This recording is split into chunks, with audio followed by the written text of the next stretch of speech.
Chapter 28-23. Was he really going to end this relationship?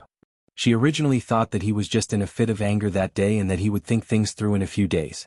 She had said those words in a fit of anger that day and he had misinterpreted her meaning. However, she did not expect it to be so serious. She did not expect that those words that day would be such a huge blow to him. Meng Qingxue hurriedly hailed a taxi and instructed the driver, Bar Street. Okay. The driver familiarly turned on the meter. When night fell, the traffic was not so congested. They sped all the way to the bar. Meng Qingxue alighted at the bar that Mu Yanqing frequented the most. After paying the fare, she clenched her fists and slowly walked into the bar. As soon as she stepped through the door, she was immediately surrounded by the almost deafening rhythmic beats. She rarely came to places like bars, and even if she did, it was more often with Mu Yanqing. Meng Qingxue was not used to it for a moment and hurriedly covered her ears. It was midnight. At this time, the nightlife had just begun and the bar had just started warming up. Amidst the music, unrestrained men and women stood on the dance floor, constantly swaying to the rhythm. Meng Qingxue shuttled through the crowd and slowly sized up the bar counter. Such seats were usually occupied by young models and beautiful women. This bar was very famous and often visited by singers and actors. After disguising themselves, they would hunt in such places. The entire bar was taken over by the Young Models Company. At this time, the company would arrange for many young models to sit in this place. Once any producer came here for entertainment and saw them, he would personally pick one. At this time, if the young model worked hard enough and was willing to go all out, what would happen in the future would depend on her own luck. Meng Qingxue then walked to the booth of the private room. When she passed by the third booth, she saw Mu Yanqing being surrounded by a group of people. He was an extremely outstanding man. Even in such a noisy environment, she could see him at a glance with his outstanding appearance and noble temperament. When Meng Qingxue saw him, she was stunned for 2 seconds before she finally reacted. She turned around and walked into the booth. Mu Yanqing was drinking. He could no longer remember how many glasses he had drunk, nor could he remember how many days it had been since he indulged himself in the noisy music and ended up dead drunk. Stop drinking. Suddenly, a familiar voice came from above. Mu Yanqing jerked back to his senses and looked up, only to see Meng Qingxue standing in front of him. Her breathing was slightly undulating as she stared at him intently. Why did you get yourself into this state? You're drunk, stop drinking. It's none of your business. Mu Yanqing pushed her expressionlessly. Just as he was about to reach for the wine glass, Meng Qingxue took the initiative to snatch the glass. Stop drinking. Mu Yanqing raised his head and met her gaze with a pair of cold eyes. A well-dressed woman sitting next to him saw her actions and could not help but feel a little displeased. She asked snappily, "Who are you? Why are you poking your nose into other people's business?" Meng Qingxue glanced at her and retorted sarcastically, "Do I have anything to do with you? I'm minding my man, why are you interrupting?" Meng Qingxue mocked her coldly again. His domineering declaration made everyone's jaws drop to the floor. What? This woman claimed that Mu Yanqing was her man. Chapter 28-24. Mu Yanqing waved her hand away. I've said it before, you don't have to care about me. With that, he reached out to snatch the wine glass from Meng Qingxue's hand. Meng Qingxue dodged and suddenly picked up the wine glass. She pressed her lips against the rim of the glass and pretended to drink it in one gulp. When Mu Yanqing saw this, his mind shuddered and only one thought flashed across his mind. She was pregnant and could not drink. Almost instinctively, he snatched the wine glass from her hand and smashed it on the ground. There was a loud bang. The wine glass shattered and the floor was in a mess. Because of this sudden scene, everyone sitting in the private room was so shocked that they did not dare to breathe. It was obvious that Mu Yanqing was really angry. Once this man was angry, he was extremely frightening. Everyone was so scared that they did not dare to speak. Mu Yanqing was filled with anger and almost roared, "Don't you know that pregnant women can't drink? Are you crazy?" Just as he finished speaking, a woman was so surprised that she screamed in shock. "Oh my God! Pregnant! This woman is pregnant. Otherwise, why would Mu Yanqing say such a thing? If she was really pregnant, then there was no need to think about whose child she was carrying." This woman's background was not simple. One had to know that Mu Yanqing was famous for being a playboy in the circle. He had countless affairs and had many women. However, he had never allowed any woman to do anything out of line. It was even more impossible for her to get pregnant. However, this woman was definitely an exception. Who exactly was she? What was even more surprising was that she actually dared to slap the table and talk to Mu Yanqing. Wasn't she too arrogant because she was pampered? Should Mu Yanqing dote on her a lot? Only Meng Qingxue raised her head to look at him. She then smirked coldly. I only asked you to stop drinking. You're already so drunk. Mu Yanqing was stunned and he suddenly frowned. Let's go back. No. Meng Qingxue reached out to pull his hand. Let's go back together, okay? Don't touch me. Mu Yanqing brushed her hand away abruptly and turned to leave.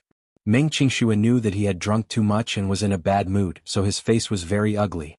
She immediately chased after him out of the bar, only to see him standing by the side of the street. Under the streetlights, his back was elongated, and he looked extremely lonely.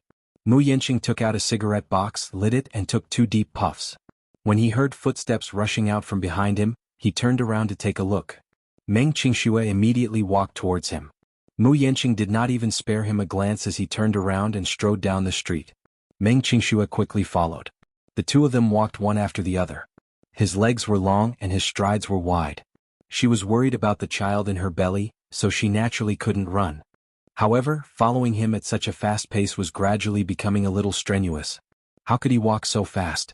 Meng Qingxue said, Yanqing, wait for me, okay? Mu Yanqing did not react at all. Meng Qingxue became increasingly anxious and chased after him even faster. Her breathing gradually quickened. Don't walk so fast. Wait for me, she kept chasing after him. There were a few times when she was so anxious that she almost tripped over the gravel under her feet. Meng Qingxue was angry and anxious. Chapter 28-25. Mu Yanqing walked in front expressionlessly. She did not know what he was thinking, but his mind was in a daze. Amidst the chaos, there seemed to be countless noisy voices scheming. Suddenly, Meng Qingxue's broken voice came from behind. Yanqing, are you willing to give me a minute? I have something to tell you. She almost used all her strength to shout this sentence. Mu Yanqing stopped in his tracks but did not turn around. Meng Qingxue could no longer walk.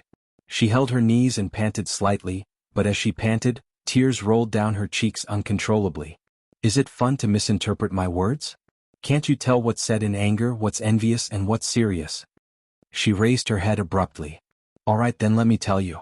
Hating you is said in anger. Saying that Yun Shishir is very happy is envious. Saying I love you, and I miss you, is the most serious thing I've ever said to you. Mu Yanqing, I don't know why I fell in love with you. After thinking about it for so long, I vaguely realized that other than you, there's probably no one else in this world who dotes on me more than you, right? As Meng Qingxue spoke, her eyes turned redder and tears rolled down her cheeks uncontrollably. Mu Yanqing's heart throbbed painfully when he heard her words. It was as if something was tearing it apart. My life seems to have always been bleak and without light. I left home and went to the capital to seek a career, but I also went astray. When I entered a modeling agency, I was lucky to meet you. Finally, there was someone who could hold me in the palm of his hand, take good care of me, and dote on me. You know that in this world, other than you, there's probably no one else who would tolerate and dote on me so much. I tried my best to be careful and obedient so that you wouldn't get tired of me. I love you. In this relationship, I must be the most humble one. My attitude must be as low as the dust. I knew that such humility wouldn't earn anyone's respect. Even I was degrading myself. Or maybe I was too naive. I accidentally bumped into love and was so happy that I didn't care about my future life. I didn't even confirm if you really loved me and if we would have a future. I was like a moth flying into a flame and thought that this was love. After a pause, Meng Qingxue smiled bitterly. Unfortunately, you don't seem to love me that much.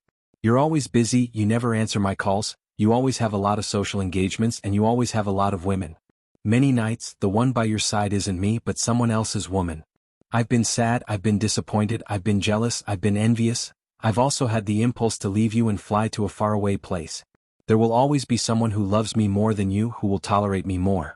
At the very least, someone who truly cares about me and only me. Meng Qingxue sucked in a deep breath of cold air as tears streamed down her cheeks uncontrollably. But every time I packed my luggage and was about to leave you, I looked back at the apartment and saw our shadows in every corner.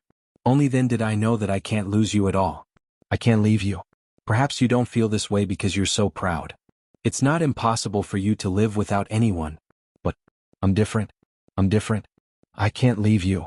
Chapter 28-26. She bit her trembling lips and sobbed. But I'm actually like a parasite on your body. It's as if I'll go extinct if I leave you. I know that I'm weak and lowly like this, but I still want you to know that I won't be able to live if I leave you.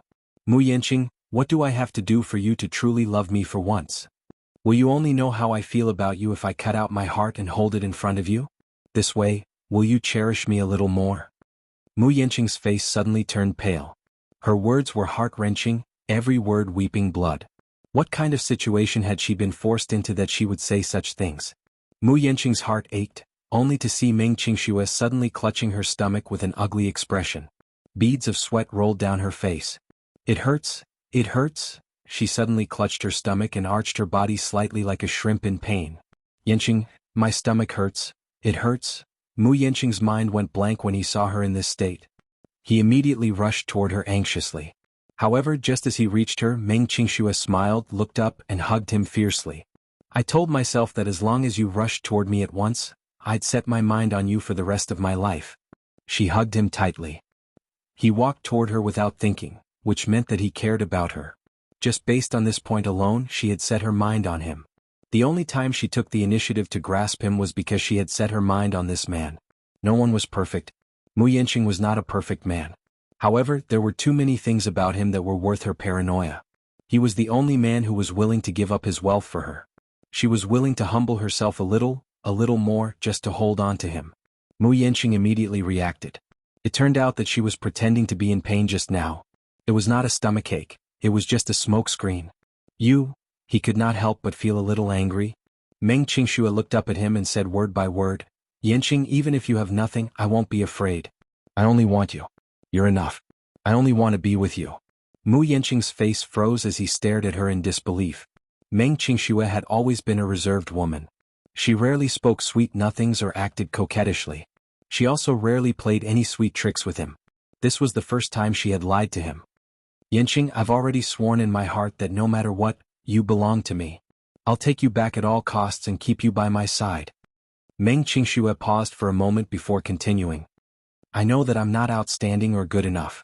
I don't have Song Enya's background and family background, but I'll work hard, okay?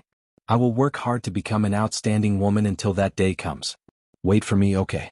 Mu Yanqing pursed his lips and shook his head with a smile. He ruffled her hair lovingly and pulled her gently into his embrace. No need. When Meng Qingxue heard this, she said angrily, What? You don't even want to give me a chance to work hard? Mu Yanqing could not help but laugh. You don't have to compromise. As long as you acknowledge me and I acknowledge you, you don't have to fight or fight. Just be yourself. Because I'm yours and you're mine. Chapter 28-27. Qingxue, I swear. I don't have any feelings for Song Enya, nor do I have any feelings for other women. I've decided on you. I'm willing to protect you and only you. No one will snatch me away and no one can snatch me away. I've decided on you. Mu Yanqing's eyes revealed a rare tenderness. He gently kissed her forehead, then slowly kissed the corners of her eyes. He kissed away her warm tears and suddenly sealed her lips. Yanqing, I want to be with you for the rest of my life. Meng Qingxue hugged his shoulders and confessed affectionately. You're in all of my imagination for the future. I've also thought of giving up on you, but I can't. Mu Yanqing's heart ached. He suddenly felt that he really owed this woman so much. He always made her cry, always made her wait, and always made her wait for nothing. At first, he thought that she was like those other women and did not seem to be particularly special. However, it was not until the day he lost her that he seemed to have lost his mind and searched for her all over the city. Only then did he realize that she had unknowingly occupied such an important place in his heart. At first, he was with her only because of her looks and figure, which could give him a fresh feeling. However, as time passed, her obedience and her sensibility no longer gave him so much burden. In fact, every time he returned to her side, he felt the warmth of returning home.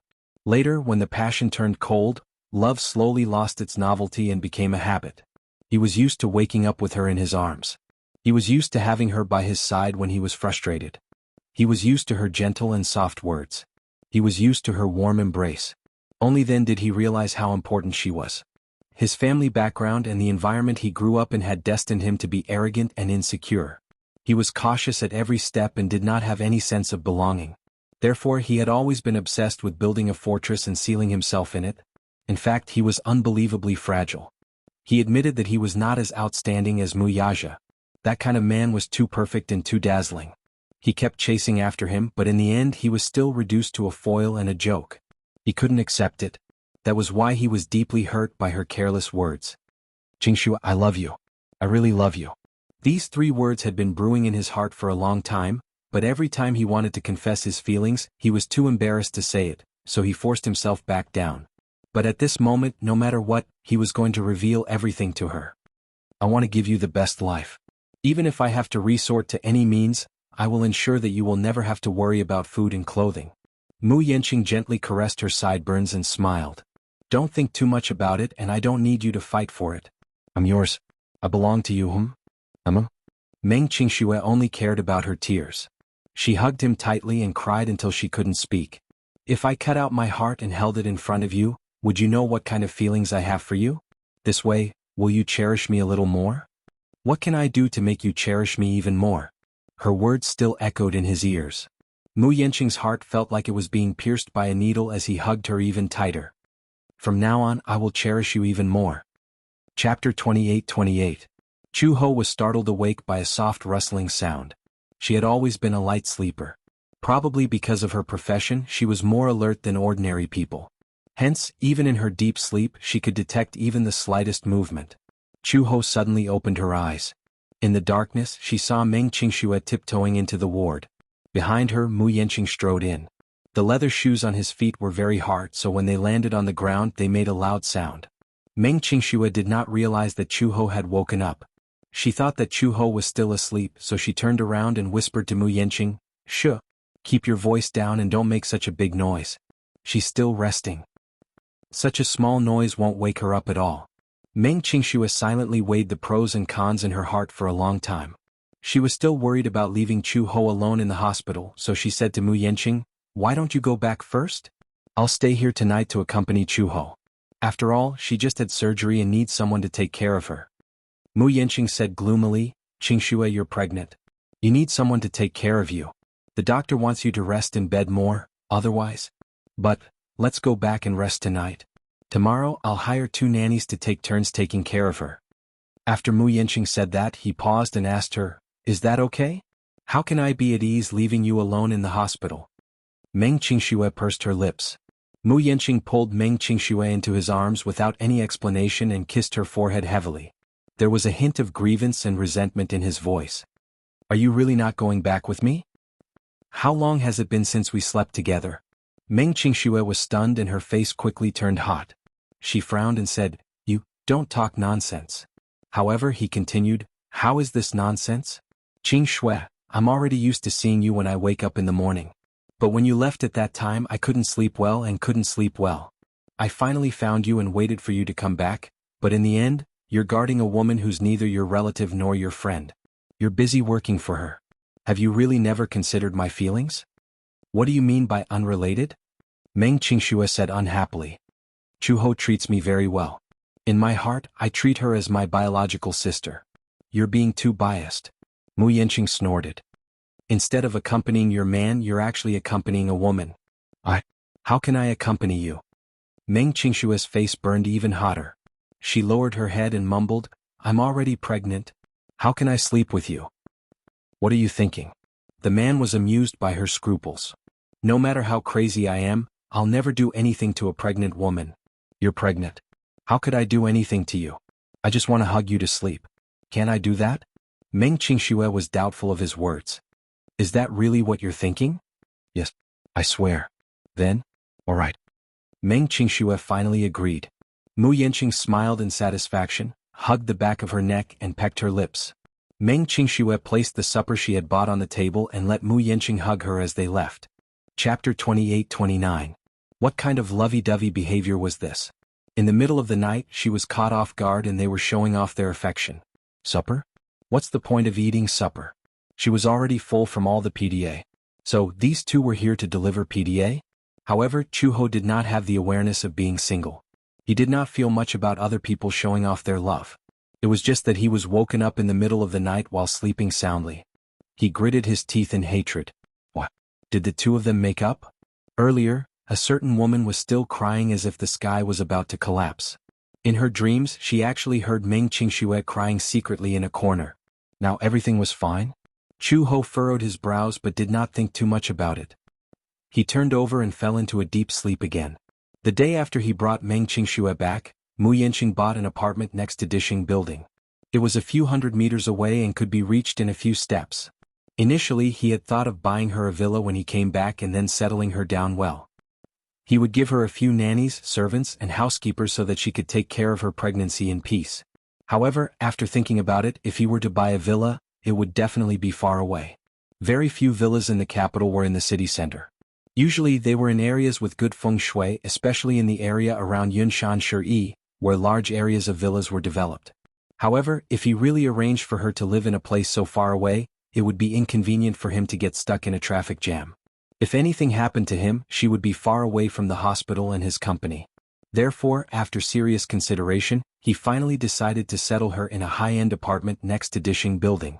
Chengqing Mansion was probably the most high-end apartment in this area. It was divided into small and large apartments. The large apartment was a large duplex apartment with a total of more than 300 square meters. Mu Yanqing decided to buy an apartment. The apartment was exquisitely renovated and could be moved in with a bag. He even carefully sent someone to measure the formaldehyde and there was no problem. In the end, he chose a duplex apartment to separate the moving area from the scenic area. When he was working, he would not disturb her. Don't underestimate this 300 square meters. As it was located in the bustling city center, Mu Yanqing spent more than 20 million yuan on a duplex apartment like this. It was close and convenient. Downstairs was a department store, a hospital, a supermarket, and a market. Everything was available. Meng Qingxue did not know about this. So, as soon as she pushed open the door to the apartment, she was greeted with a luxurious sight: crystal chandeliers, stylish murals, high-end staircases, and expensive carpets. All of this was simply inconceivable. I bought it before. I bought it for your pregnancy. Mu Yanqing held her hand as they walked in and closed the door. Looking at the incredulous look on her face, he felt great satisfaction in his heart. Do you like it? I do, Meng Qingxue mumbled, but I can't believe that this is for me.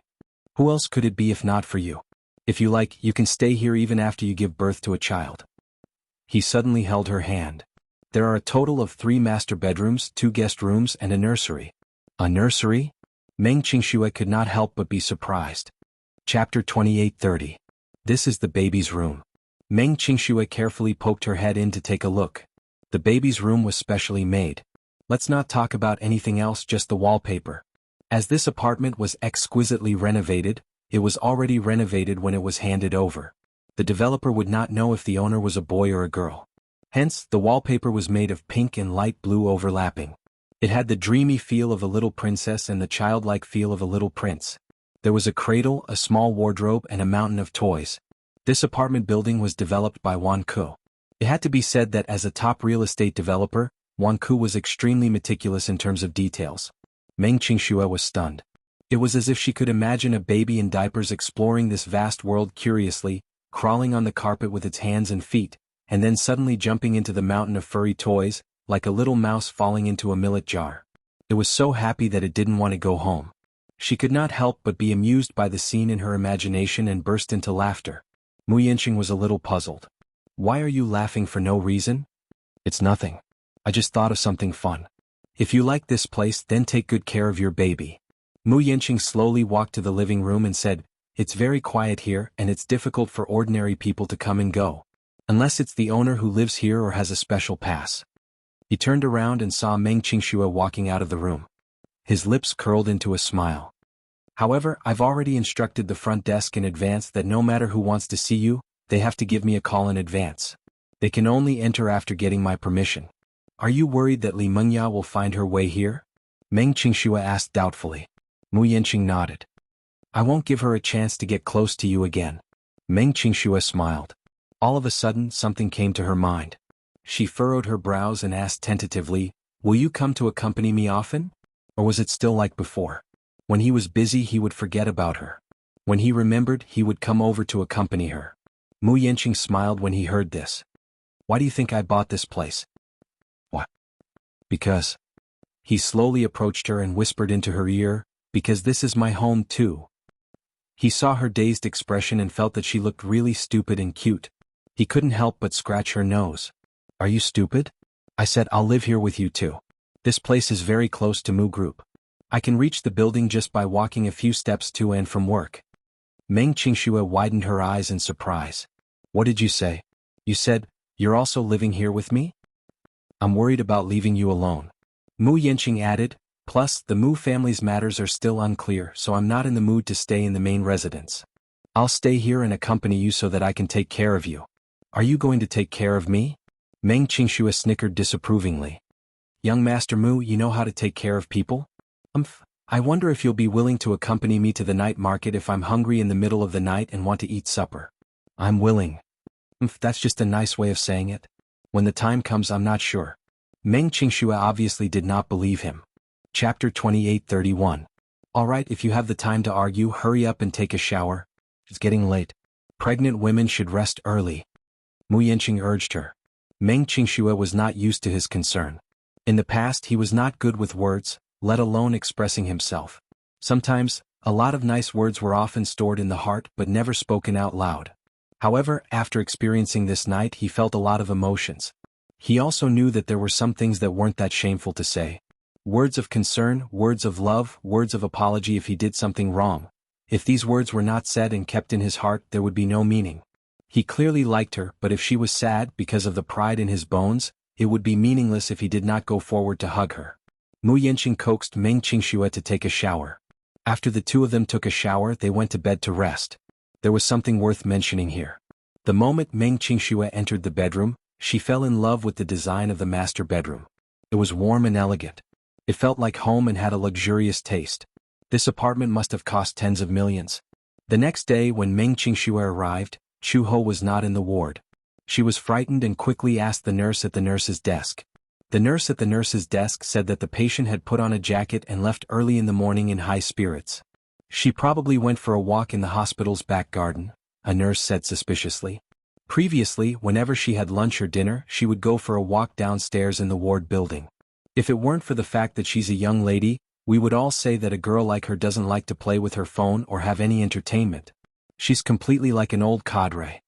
The corners of Meng Qingxue's eyes twitched violently. It turned out that she was not the only one who thought so. Chu Ho was indeed too old cadre. Lying in bed, other than reading the newspaper, she read some books. The hospital would provide some books. Although it was limited, it could be considered a great way to pass the time. To her surprise, Chu Ho's English was jaw-dropping. There were 3 English novels in the hospital. Because the hospital occasionally received foreign patients, they would also provide some foreign books. One day she saw Chu He holding a foreign novel and reading it seriously. She asked half-jokingly, "Can you understand the English in these books?" "English used to be my mother tongue," Chu Ho said. There were too many mysteries surrounding Chu Ho. But she had never taken the initiative to mention it to her. A public phone booth. Chu Ho held the phone and dialed an international number. After a while the call was connected. Before the other side could speak, Chu Ho spoke first. "Lin Mu, it's me." "You are?" "Vermilion Bird." Hiss. That person couldn't help but suck in a breath of cold air. "How is this possible?" "Vermilion Bird. Officer Vermilion Bird has already..." "I'm not dead yet." "Are you really the Vermilion Bird?" "But..." Chu Ho interrupted him impatiently. "It's only been a few years. Can't you recognize my voice?" The other side was obviously shaken. After all, the voice and tone were exactly the same. Being able to call out his name at once made him believe that this mysterious call was from the Vermilion Bird who had been missing for a few years. Chapter 28:32. Lin Mu was a member of the Interpol Dispatch Committee and worked in the capital. Therefore, if Chu Ho wanted some help, the first person she thought of was him. "I'm in the hospital now and need some things and help. Are you willing to provide them to me?" After hanging up the phone and walking out of the phone booth, Meng Qingxue finally found her beside the phone booth and immediately called out her name, "Chu Ho." Chu Ho heard her voice and looked in the direction of the sound, only to see Meng Qingxue running toward her with Mu Yanqing behind her. She raised her eyebrows and straightened her body. When she saw Meng Qingxue panting from running, she could not help but chide her. "Why are you in such a hurry? It's not like I hide whenever I see you. Why are you walking around instead of recuperating in the ward?" Chu Ho smiled. "I've almost recovered. Once the stitches are removed, I can be discharged." Mu Yanqing was a little surprised when he heard this. "You've just undergone surgery. How can you be so sure that you've almost recovered?" Chu Ho glanced at him and smiled. "I'm an Interpol officer. I've suffered countless injuries. I know very well how good my recovery ability is. The doctors don't know as well as I do.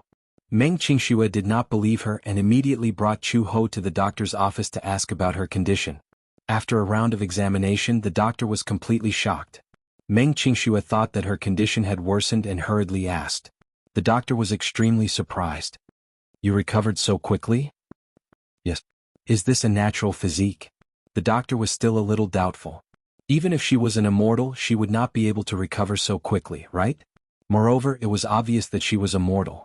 An ordinary person would need at least a week to recover after such a surgery and half a month to be able to walk freely. She insisted on walking the day after the surgery. It had only been a few days since the surgery, but she was actually walking outside the hospital. The doctor found it hard to believe. Meng Qingxue was finally relieved after hearing what the doctor said. However, she was still shocked by Chu Ho's abnormal physique. Chu Ho, how did your body grow? If I had such a good physique like yours, I wouldn't be in such a sorry state after getting pregnant. Chu Ho smiled. When I was pregnant, I was soaked in seawater for 2 days and 1 night, but nothing happened. Everyone's physique is different. When Meng Qingxue heard this, she was stunned for a moment. Then she pulled her to the side. Do you really remember everything? Yes. Then can I ask you something? Someone said that when you were discovered, you drifted over from the sea. What exactly happened? Chu Ho was stunned. After a moment of silence, he suddenly said, the car accidentally fell into the sea. There was emergency equipment in the car. I relied on these equipment and drifted on the sea for a night. Perhaps it's lucky that it didn't drift too far away. Anyway, it was a coincidence that the villagers found me later. Chu Ho, your life is really too lucky. You were able to escape from a car that fell into the sea. Meng Qingxue sighed from the bottom of her heart. Chu Ho walked out of the doctor's office and turned to look at Meng Qingxue and Mu Yanqing. He then smiled and asked slowly, have the two of you made up? Chapter 28:33. Mu Yanqing's expression turned awkward. Meng Qingxue smiled, held Mu Yanqing's arm and nodded at her. Chu Ho, thank you. You're the one who taught me that if I love someone deeply, I must fight for it. Yanqing and I have reconciled, and we've decided that no matter what happens in the future, we'll face it together. Chu Ho looked at her and then at Mu Yanqing. Suddenly he smiled and said, it's good that we know each other's feelings. Although this man is quite unreliable in my opinion, he's still a good man. If he's really turned over a new leaf, it's also a good thing. You. Mu Yanqing frowned, clearly unhappy with her belittling him. Since we've reconciled, you don't have to stay in the hospital all day long like an orphan. After a pause, Chu Ho continued, you heard what the doctor said. He said that I'm recovering well, so you don't have to worry. Can you take care of yourself? Meng Qingxue was still a little worried. Of course. Chu Ho frowned. You're pregnant now. If you stay here, I'll have to take care of you. Meng Qingxue blushed at his words and felt a little guilty. Don't you find it boring to be alone? No, Chu Ho said. I like peace and quiet. Then, you have to take good care of yourself. After Meng Qingxue and Chu Ho bade farewell, Chu Ho did not return to the ward directly. Instead, he went to a coffee shop at the agreed location. She and Lin Mu agreed to meet at the coffee shop. Considering that she was unfamiliar with the place, Lin Mu specially chose a coffee shop that was very close to the hospital. Chu Ho asked for directions and arrived after walking a street. She entered the coffee shop first and waited for half an hour before Lin Mu finally arrived. Lin Mu was the main person in charge of Interpol's Asian region. To be precise, he was also a very important contact person.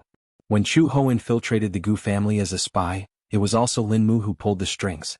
No matter how big or small, everything was arranged for her. Lin Mu had just stepped into the coffee shop and looked around. When Chu Ho saw him, he immediately raised his hand to greet him. When he saw Chu Ho for the first time, even though she had changed slightly in the past 5 years, Lin Mu still recognized her immediately. He was so excited that his body began to tremble. He immediately ran over and sat down in front of the booth. The first thing he did was to size her up. After looking for a long time, Lin Mu's eyes couldn't help turning red as he excitedly said, "This is great. Officer, you're actually still alive." When the bad news came, everyone at the headquarters was in disbelief. In their eyes, you are the irreplaceable best intelligence agent. You will not fail easily. Bad news? Chu Ho asked expressionlessly, who was the one who sent the news of my death back to the headquarters? Actually, it's not news of death. Lin Mu took a deep breath and then summarized some of the things that happened 5 years ago. When Chu Ho infiltrated the Gu family, He had indeed sent a lot of information back to the headquarters. With this information, the headquarters had some information on Gu Jinglian's whereabouts. Therefore, in many matters, Gu Jinglian suffered a lot. Gu Jinglian was not a fool. After a while, he quickly realized that there was a spy around him. No one knew how he suspected Chu Ho. Chapter 28:34. After several incidents, Chu Ho realized that Gu Jinglian was already suspicious of her. She knew this man very well. Once he was suspicious of a subordinate, he would use many methods to test them. Once he was convicted, he would kill them without mercy. At that time, the headquarters sent her back and she tried to escape from him. Who would have thought? Chu Ho was ordered to be killed by Gu Jinglian. If she was alive, he wanted to see her. If she was dead, he wanted to see her corpse. The car fell into the sea and she disappeared without a trace. The entire Gu family reported that Chu Ho had been killed, and this news was also sent back to the headquarters. The headquarters did not dare to jump to conclusions and listed Chu Ho as missing. 2 years later, Chu Ho still did not make any movements. So Lu Yanwei was filled with grief and had no choice but to announce her death. The headquarters held a grand memorial ceremony for her. But they did not know that they had made a mistake. She was not dead. Lin Mu did not know how to deal with this situation. Then what do you plan to do now? Lin Mu said, and suddenly noticed the gauze on her head. He was a little shocked. Officer, are you injured? No. Chu Ho touched the gauze and concisely said, this is a surgical wound. I just had an operation. Lin Mu quickly asked, what happened? There was a blood clot in my head. I had an operation. Oh, so it's like that. Lin Mu nodded and returned to the previous topic. Then you plan to go back to the headquarters? Lin Mu, I have a child. Lin Mu was stunned for a moment. His facial muscles twitched for a long time before he made a ha sound. It was clear that he did not understand. What do you mean? 5 years ago, when I left the Gu family, I was pregnant. Chu Ho paused and curled her lips. Because of that accident, I fell into the sea. I escaped with my life, but I accidentally lost my memory. After I found out that I was pregnant, I did not know what to do. I did not want to abort the child and gave birth to it. Child? Where did the child come from? Lin Mu suddenly had a bad premonition. It can't be. Chu Ho knew what he was thinking. He nodded and said, yes, this child is Gu Jinglian's. How is this possible? Lin Mu suddenly slapped the table and stood up, startling the waiter who was about to serve the coffee. He said in disbelief, how did you get pregnant? That Gu Jinglian, he forced you? It's always been women throwing themselves at him. He won't force any woman. Then, that didn't make sense. Gu Jinglian did not force her, and with her personality she would never stick to Gu Jinglian. That child, where did he come from? Lin Mu really couldn't understand. In fact, the reason why he was so excited was because of Chu Ho. They had been colleagues for a few years, and they had always kept in touch with each other. He had a good impression of this beautiful but tough girl. Back then, Lin Mu had joined the criminal police because of Chu Ho's recommendation. Therefore, he did have a good impression of Chu Ho. He also had a bit of love for her. It could be said that Vermilion Bird was the goddess in his heart and was irreplaceable. However, back then when the news of Vermilion Bird's death came, it killed this love. Chapter 28:35. Therefore, when Chu Ho said that she was pregnant with Gu Jinglian's child, Lin Mu could not accept it. Sir, what's going on? Chu Ho smiled bitterly. There's no need to look into the past. Now that I've found you, I only hope that you can help me with one thing. What is it? Lin Mu patted his chest and said, just tell me. As long as you say it, I'll go through fire and water for you. Chu Ho sat up straight and leaned closer to him. He said calmly, I want a gun. What? I want a pistol, grenades, and some armed equipment.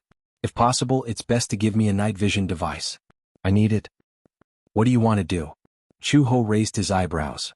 Nothing. My child is now in Gu Jinglian's hands. Naturally, I want to save him. How can you be so sure that the child is in Gu Jinglian's hands? Chu Ho said, when the child went missing, I called the police. The police officer said that the child was taken home by his biological father. Biological father? Who else could it be other than him? The child must be in his hands. However, I can't meet him face to face and ask him for the child. He will never return the child to me. Lin Mu's expression was a little complicated. He suddenly said, Sir, since the child is already in the Gu family, then you don't have to bring the child back. What? Chu Ho did not think much of it. He glanced at him in confusion. Why do you say that? That child? That child? Lin Mu thought for a long time and suddenly clenched his fists. He gathered his courage and said, "Since that child is yours and Gu Jinglian's, do you know Gu Jinglian's identity?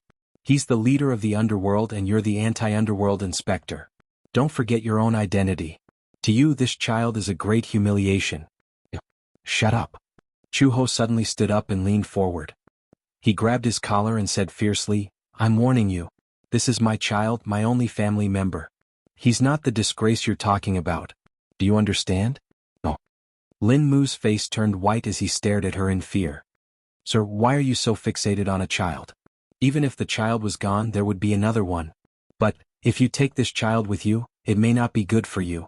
You're such an outstanding woman, you should be worthy of an even more outstanding man. As for Gu Jinglian, who was he? He's cruel and numb, vicious and merciless. A child born with such a man.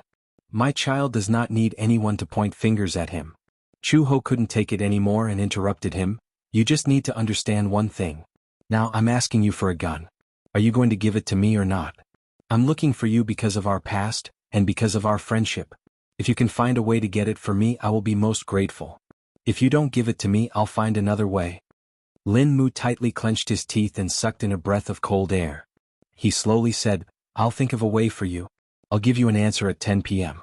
"All right, I'll wait for your reply." After he finished speaking, Chu Ho suddenly stood up and was about to leave. When Lin Mu saw this he hurriedly reached out to grab her hand. However, he seemed to have consciously avoided his touch and walked away.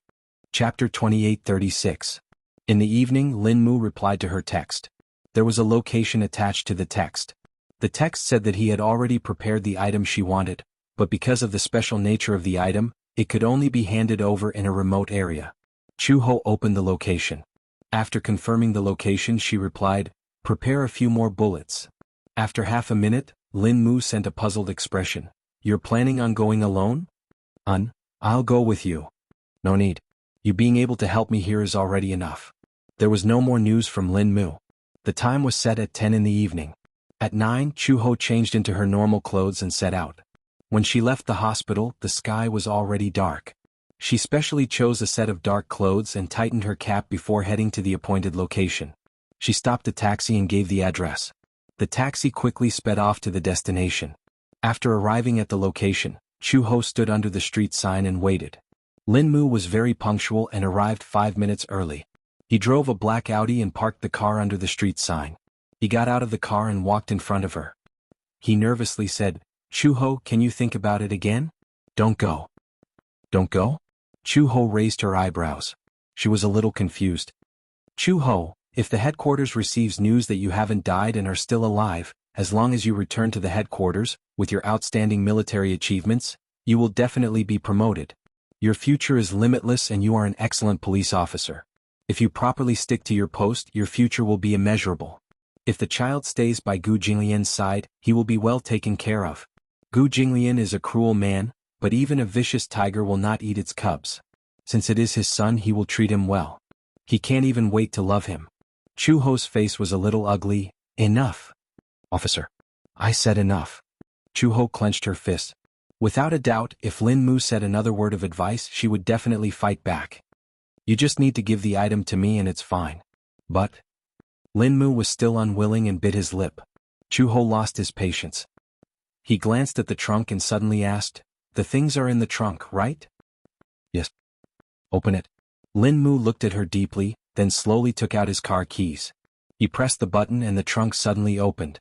Chu Ho walked over and looked at the goods in the trunk. There were guns, ammunition, infrared detectors and even night vision goggles. Everything she wanted, it was all prepared. She had never thought of it, but as a former logistics worker Lin Mu had thought of it for her. Chu Ho's expression finally relaxed. He picked up a pistol. The heavy weight made her feel extremely at ease. How long had it been since he felt this safe? When she was in the Yinshan County Police Station, because of the police system and because she was not an official police officer, she could not be equipped with a gun. The only thing she could carry was a baton. Even if it was a gun, it would at most be an air gun. The heavy weight in her hand gave her a great sense of security. It was familiar but also strange. How long had it been since she touched a gun? Chapter 28:37. She was born in a war-torn country. That country was in turmoil and constant wars. Because her family was Chinese in that era, the international community looked down on Asians. Her father's personality was naturally weak. He chose to endure the bullying and oppression. Under such oppression, he struggled at death's door. Therefore, from a young age, she deeply experienced that weakness would only lead to endless bullying and coercion. She originally thought that her life would continue like this. However, until that year, in May, that country was incited by other countries and began to ostracize the H people. In the military riot, her father died under the gun and her mother was stripped naked by the locals. After humiliating her, her hands and feet were handcuffed and she was dragged through the streets in a car. On such a rocky road, a living person was dragged like a beast into a bloody mess. It was too horrible to look at. Until her mother died, she did not see her for the last time. In that riot, the H people died and were injured. But she did not choose to submit. The 7-year-old her chose to resist in the face of adversity. She was dragged into a cellar by a local ruffian. When she was about to be raped, she fiercely bit him and took the iron rod from his waist. She did not know where she got her strength from, but she actually knocked the ruffian unconscious. When she escaped from the cellar out of instinct, she and a group of people arrived at the dock and boarded the rescue ship to M country. In one night, her family was destroyed and she was homeless. How could she call it a foreign land? When she arrived in M country, she was accepted by a humanitarian organization. Then she was assigned to a special agent organization for training. The circumstances of her childhood made her deeply understand that weakness would only lead to bullying. Only by being strong could she be respected. Chu Ho collected her thoughts and changed into the clothes that Lin Mu prepared for her. The clothes had a bulletproof layer. Naturally, this layer could not withstand bullets at close range. Military boots that could hide a dagger. Infrared detector. She put the pistol on her waist and took out more than 100 bullets. She separately tied them to her boots and waist belt. Then she put away the equipment one by one and closed the trunk. Lin Mu hurried forward. Chu Ho, you really don't want to reconsider? Does the headquarters know that I'm still alive? Chu Ho suddenly asked. Lin Mu was startled and quickly shook his head. It was too rushed. I didn't have time to report. No need to report. Chu Ho casually wiped the gun with a cloth and lightly said, Vermilion Bird is already dead. The current me, I have my own name. Why? Lin Mu was in disbelief. The name Vermilion Bird is synonymous with supreme glory. You used to value the glory. How can you say that you want to give up the name Vermilion Bird so? The glory that you once regarded, you don't care? Chu Ho's hand movements suddenly froze. Chapter 28:38. Whether it's fame or fortune, it's all in the past. Chu Ho suddenly interrupted him. Lin Mu was startled. Chu Ho calmly said, I'm just tired and want to rest. Although I'm not old enough to retire yet, I've seen a lot of bullets since I was young. I've never imagined that I could have a peaceful life. But Lin Mu, do you know? In these 5 years I've lost all my memories, but I've lived a carefree life, a happy life. I have a sensible and well-behaved son. In these 5 years I've never dreamed that I could be like an ordinary person, waking up every morning, quietly eating breakfast and then going to work. When I get home I have a well-behaved son. After dinner I'll hold his little hand and go for a walk in the fields. As Chu Ho spoke, he actually laughed softly. Although there are many things that aren't satisfactory compared to my previous life of being a police officer, it's much more blissful. In the past, I didn't even dare to dream that I would have my own family, my own child. Do you know? I named him Xiao Bao. There's no special meaning behind it. When he was born, his face was wrinkled and thin, but I felt that life was a miracle. When he grew up, he was chubby, white, and tender. I thought of many names, but in the end, I still called him Xiao Bao because he was my baby. Lin Mu silently listened. Chu Ho continued, I really like that kind of life. If I could, I'd rather live as Chu Ho instead of using the name Vermilion Bird. Sir? Chu Ho turned around and glanced at him. He suddenly smiled. This kind of feeling, the current you can't understand. It's getting late. Chu Ho looked at the sky and curled his lips. Send me to the Gu family's main residence. I want to see him as soon as possible. Lin Mu finally gave up. The two of them got in the car and Lin Mu started the car. He took a deep breath and stepped on the accelerator. Gu family's residence. Xiao Bao was coaxed to sleep. For the past few days, Gu Jinglian had arranged for him to rest in his bedroom. After these few days of getting along with each other, Xiao Bao Chu had also eliminated the estrangement between them and made up with him. He was finally willing to show him an innocent smile, no longer like before when he was in front of him. He was arrogant and looked down on him. Even now he still called him uncle, uncle. Gu Jinglian did not rush him. He felt that it would be better to wait until the child adapted to the environment and let nature take its course. Adults get used to it faster than children. Gu Jinglian quickly adapted to his role as a new father. Gradually he realized that he was a newbie stay-at-home dad. At the very least, when facing Xiao Bao, the sharpness on his body would always be subtly restrained. Although there were many times when Xiao Bao would be mischievous by his side when he was busy with work, it would also make him unhappy. He would also be angry at him, glare at him, yell at him, but no matter how annoyed he was, he could not bear to touch him. It was like a lion roaring at a mischievous cub. Although he was glaring at him, he would not really slap him. Chapter 28:39. Therefore, no matter how fiercely he glared at him, the little guy did not seem to have any awareness. He even climbed onto his body provocatively, making funny faces at him and sticking out his tongue. Gu Jinglian was always amused by his funny little expression. Uncle said that mommy will come to find me soon, but I've been waiting for a long time. Don't tell me that she still hasn't found me by the time Xiao Bao's hair turns white? Gu Jinglian raised his eyebrows. He was slightly displeased that the little guy mentioned that woman again. A certain man was jealous. He snorted coldly and suddenly threw out a historical question. Do you like mommy more or uncle more? Of course it's mommy. Before he could finish his sentence, Gu Jinglian heard the word mommy, and his face suddenly sank to the bottom. Chu Xiaobao saw that his expression was not right and immediately changed the topic. His eyes darted around and then he said with a smile, Of course it's Uncle Moore. Good boy. The man was satisfied and reached out to gently ruffle his hair. But Xiaobao really misses mommy. Chu Xiaobao muttered, Is mommy playing hide-and-seek with me? She's deliberately hiding in a corner and deliberately not coming to find Xiaobao. She doesn't want you anymore. Gu Jinglian deliberately scared him. When Chu Xiaobao heard this, his face was full of disbelief. That's impossible. Mommy won't abandon me. Oh? Are you so sure? Gu Jinglian seemed to be very keen on provoking their mother-son relationship. He snorted coldly. If she doesn't abandon you, then why hasn't she come to find you for so long? It's probably because she hates Uncle. Baby Chu blurted out of the blue. Gu Jinglian's face darkened. What do you mean? In the past, when Xiaobao saw that other children had fathers, Xiaobao was very puzzled. Why do they all have fathers but I don't? Chu Xiaobao said and even showed a puzzled expression. After a pause he continued, Later Xiaobao asked mommy why Xiaobao didn't have a father. Gu Jinglian could not help but be interested and said, What did she say? Xiaobao looked at his expression carefully and then blurted out, Mommy said that Daddy died early. What? Daddy died early? Gu Jinglian seemed to have been struck by lightning and his face was charred black. She said that I died early? Yeah, that's what he said. He said something about the grass on his grave being taller than me. Gu Jinglian's fists. This woman actually dared to use such despicable words to fool the child. He died early? Xiaobao did not care at all. His words and actions were undoubtedly betraying his mother. He continued to complain, I only asked how Daddy died. Gu Jinglian looked at him questioningly again. What did your mommy say? Xiaobao said plausibly, Mommy said that Daddy was hit by a car when he went out.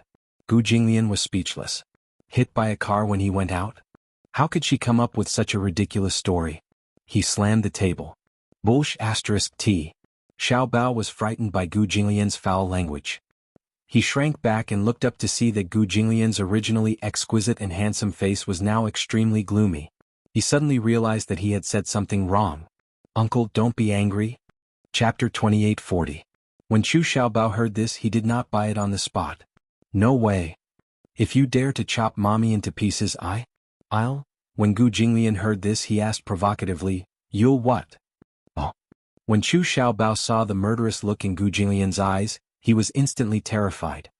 He gulped and said timidly, I'll settle this with you when I grow up. At least you know what's good for you. He even knew that he was so small that even if they were arm wrestling, he would be flattened and rounded with just one finger. Gu Jinglian ravaged his little face heavily. At that moment, Uncle Fu pushed open the door and walked in. When he saw that Xiaobao was still in Gu Jinglian's arms, he immediately walked over and hugged him. Xiaobao, it's getting late. It's time to rest. No. Xiaobao's face fell immediately. He pulled a long face sullenly. The mention of sleep seemed to kill him. He nestled in Gu Jinglian's arms and stretched out his arms and legs, looking extremely comfortable. While Gu Jinglian was busy flipping through the dossiers, He would hang on to him like a little hamster and munch on snacks non-stop while watching the hottest fantasy dramas. Destiny Chronicles. He liked the beautiful young lady in the drama, so he was very happy watching it. His eyes stared fixedly at the picturesque person on the screen without blinking. When he heard that he was going to sleep, the little guy felt uncomfortable all over. "You don't want to sleep. It's still early." Uncle Fu glared at him. "It's still early? It's already past 10 o'clock. It's time to sleep early. You'll only grow taller if you sleep early." Uncle Fu used the same words that he used to trick other children to lure him. However, Xiaobao did not fall for it. He continued to pester and fool around in Gu Jinglian's arms, unwilling to sleep. Uncle Fu looked at this scene and for some reason he was on tenterhooks. It seemed that in his memory, other than the cat that Gu Jinglian had raised a few years ago, no other creature had dared to be so lawless and reckless in his arms. Gu Jinglian's attitude towards Chu Xiaobao had been quite gentle these days. It was probably because there had been nothing annoying in the past few days, and there had been no trouble in the business. This was because Gu Jinglian was rather patient in dealing with his unbridled nonsense. However, with Gu Jinglian's indulgence, Xiaobao seemed to be a little arrogant. Gu Jinglian treated him well probably because his fatherly instincts had finally been awakened. As for this little guy, Gu Jinglian looked left and right and found him pleasing to the eye. "Let him watch for a while longer," Gu Jinglian said. When Fu Bo heard this, he pondered for a while before he mustered up his courage and said, "Master, you can't just let a child do whatever he wants and spoil him like this. You can't spoil him like this." "Who's spoiling him?" Gu Jinglian snorted arrogantly. "It doesn't matter if he sleeps a little later." Uncle Fu immediately explained, "The younger the child, the more he should get a good night's sleep. Otherwise, not only will he not grow taller, but his physical fitness will also deteriorate very quickly." Gu Jinglian narrowed his eyes slightly. "Oh, is there such a saying?" Uncle Fu nodded heavily. Gu Jinglian then said, "Then hurry up and take him to bed." Chapter 28:41. "Let me look at it for a while more. I want to see that pretty lady." "Go to sleep." Gu Jinglian pulled a long face. Xiaobao Chu finally knew how to behave. He did not dare to make a sound and allowed Uncle Fu to carry him to sleep. Gu Jinglian sat quietly in the study and quietly flipped through the documents. Until now, the Gu family still kept accounts in the form of written books. In modern times they were called financial statements. However, they continued the ancient tradition.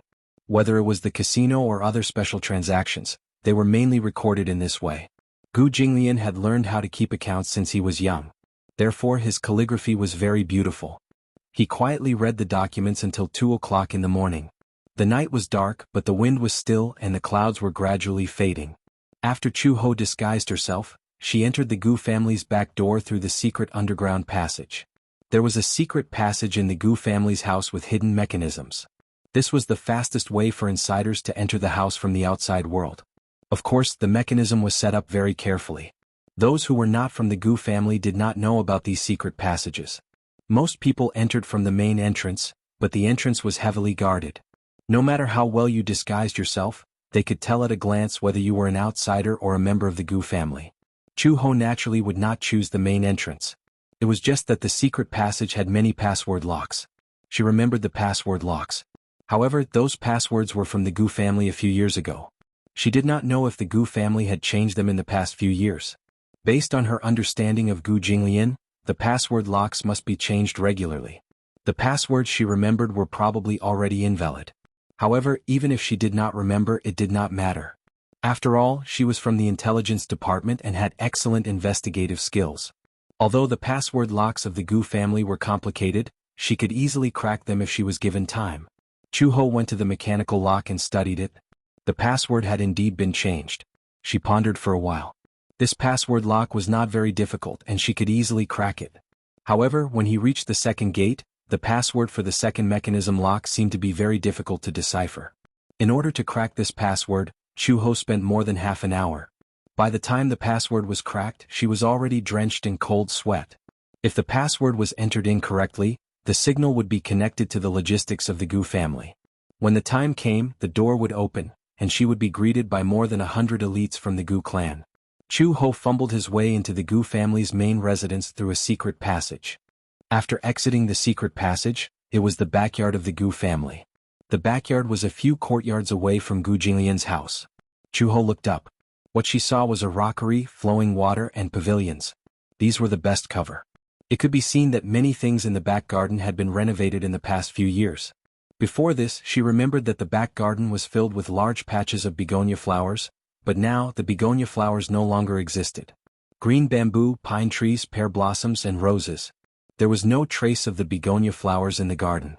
She used to love the begonia flowers in the garden the most.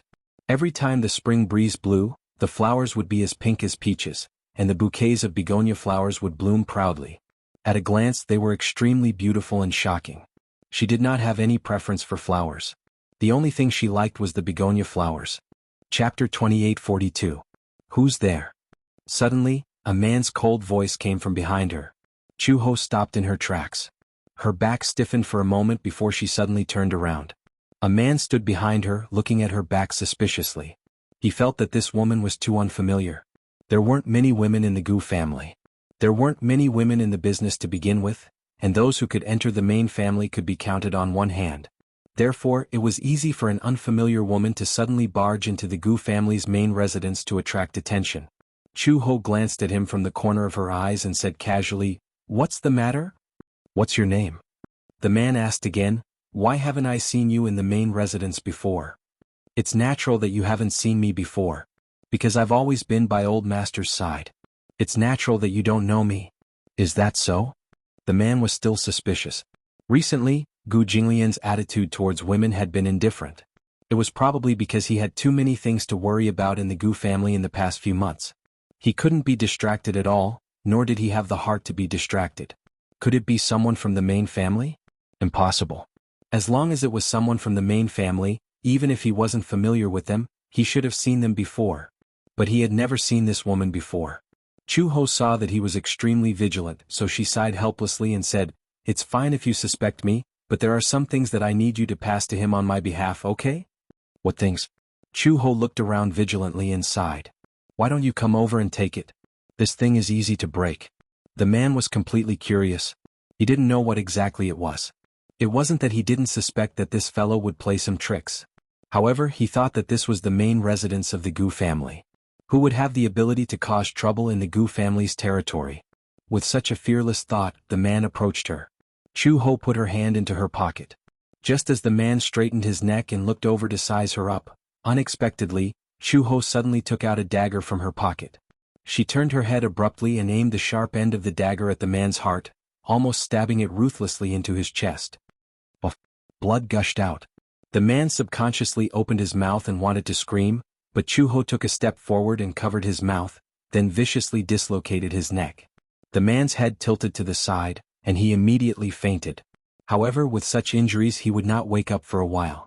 He would not die from excessive blood loss until someone found out that he had done it for her. Chu-ho set a time limit for herself. She would throw this man in a corner. When he was discovered and caused a commotion, if she still hadn't found the person she was looking for, she wouldn't stay any longer and would take advantage of the chaos to leave. Chu-ho fumbled his way into Gu Jinglian's house. As the main courtyard of the main residence, Gu Jinglian's style was evident everywhere. At first glance, the design of the house was very cold. Just like Gu Jinglian, it was gloomy and cold but also arrogant and unreasonable. Against the moonlight, the lake water was desolate and bleak. Green bamboo and green pine were his favorite plants. After so many years they had not changed. When she reached the steps, Chu-ho walked up the steps and entered the house. She vaguely identified the direction and slowly felt her way towards Gu Jinglian's bedroom. She suspected that Xiao Bao would probably be arranged to rest in his bedroom. She glanced at the time. Chapter 28:43. At this time, that man was probably still in the study. He always slept very late and would only get out of bed at around 3 or 4 o'clock in the morning. However, he would wake up as soon as the sun rose. He would be busy the entire morning and sleep for another 3 hours during his lunch break. This was an opportunity. If she wasn't wrong, Xiao Bao was probably sleeping soundly on his bed at this moment. Chu-ho leaned closer to the door and carefully listened to the sounds in the room. She could faintly hear the sound of snoring. It wasn't heavy but it wasn't light either. It was the kind of snoring that belonged to a child. This kind of snoring sound was very familiar to Chu-ho. Xiao Bao. It was Xiao Bao. He was in this room. Chu-ho was so emotional that her eyes turned red. She suddenly grabbed the door handle and twisted it gently. The room wasn't locked. She entered the room smoothly and silently locked the door. The room was very big. It was the master bedroom, a Chinese-style courtyard suite. The entire Gu residence was built in the Chinese style. Even the rooms were in the classic Chinese style. Chuho looked around. The furnishings in the room were slightly different from what she remembered. Indeed, the changes that 5 years brought to a person were incomparably huge. She passed through the arched door and slowly walked to the master bedroom. On the big bed, Xiao Bao's limbs were spread out. He was sleeping soundly. The weather had been a little cold for the past 2 days, and he had the habit of kicking off his blanket in the middle of the night. Probably because he had caught a slight cold when he was sleeping soundly, snot bubbles were coming out of his small nostrils. Chu He, who was originally tense from head to toe due to her vigilance, could not help but burst into laughter at this scene. This guy. How could he sleep so peacefully? When she thought of this, she felt a little unbalanced in her heart. In order to find him, she had been obsessed with recovering as soon as possible. Now that she had taken great risks to sneak into the Gu residence, she didn't know that this little guy was sleeping peacefully here. However, the only thing that comforted her was that at least she could confirm that this stubborn little fellow had not suffered much in the Gu family. She had originally thought that this little guy was noisy. If he made Gu Jinglian uncomfortable, he would definitely not be polite to him. She did not expect that with Gu Jinglian's personality, he would be able to tolerate this fellow. She must have caused a huge ruckus at the Gu residence these past few days. This Gu Jinglian also did not deport him? Chuho didn't know whether to laugh or cry. She walked over and patted his chubby little face. With a muffled groan, she lowered her voice and said, "Xiao Bao." Chu Xiao Bao was immersed in his beautiful dream. Being disturbed at this moment, he narrowed his eyes and immediately reached out to slap her hand, muttering, "Don't be noisy. La, stinking Xiao Bao." Chuho was a little angry. He couldn't help but flick his face in an attempt to wake him up. It seemed that waking him up was too rough, and she felt a little sorry for him. Although Xiao Bao was only 5 years old, he already had a serious temper when he woke up. When she accidentally woke him up in the middle of the night, he would sit up in bed with a dirty face. Then he would have an expression of wanting to cry but no tears would come out. First, he would throw the pillow in frustration, then he would cry out in dissatisfaction, as if he was venting his displeasure from being woken up. Chapter 28:44. She pinched his cheeks again and was about to reach out to hug him when he suddenly stopped her. Behind her, an ice-cold body stuck close to her. Chu-ho's expression instantly stiffened. She was shocked and was about to turn around when she felt a cold and hard object pressing against her back. Based on her many years of experience, she immediately realized that this hard object was no other than a gun. She could even easily sense the cold air coming from the muzzle of the gun. Who was it? Chu-ho broke out in a cold sweat. There was no other reason. When she entered the room, there was no one else in the room except for Xiao Bao, who was sleeping soundly on the bed. She had locked the door just now. Even if the person could unlock it from the outside, wouldn't it make some noise?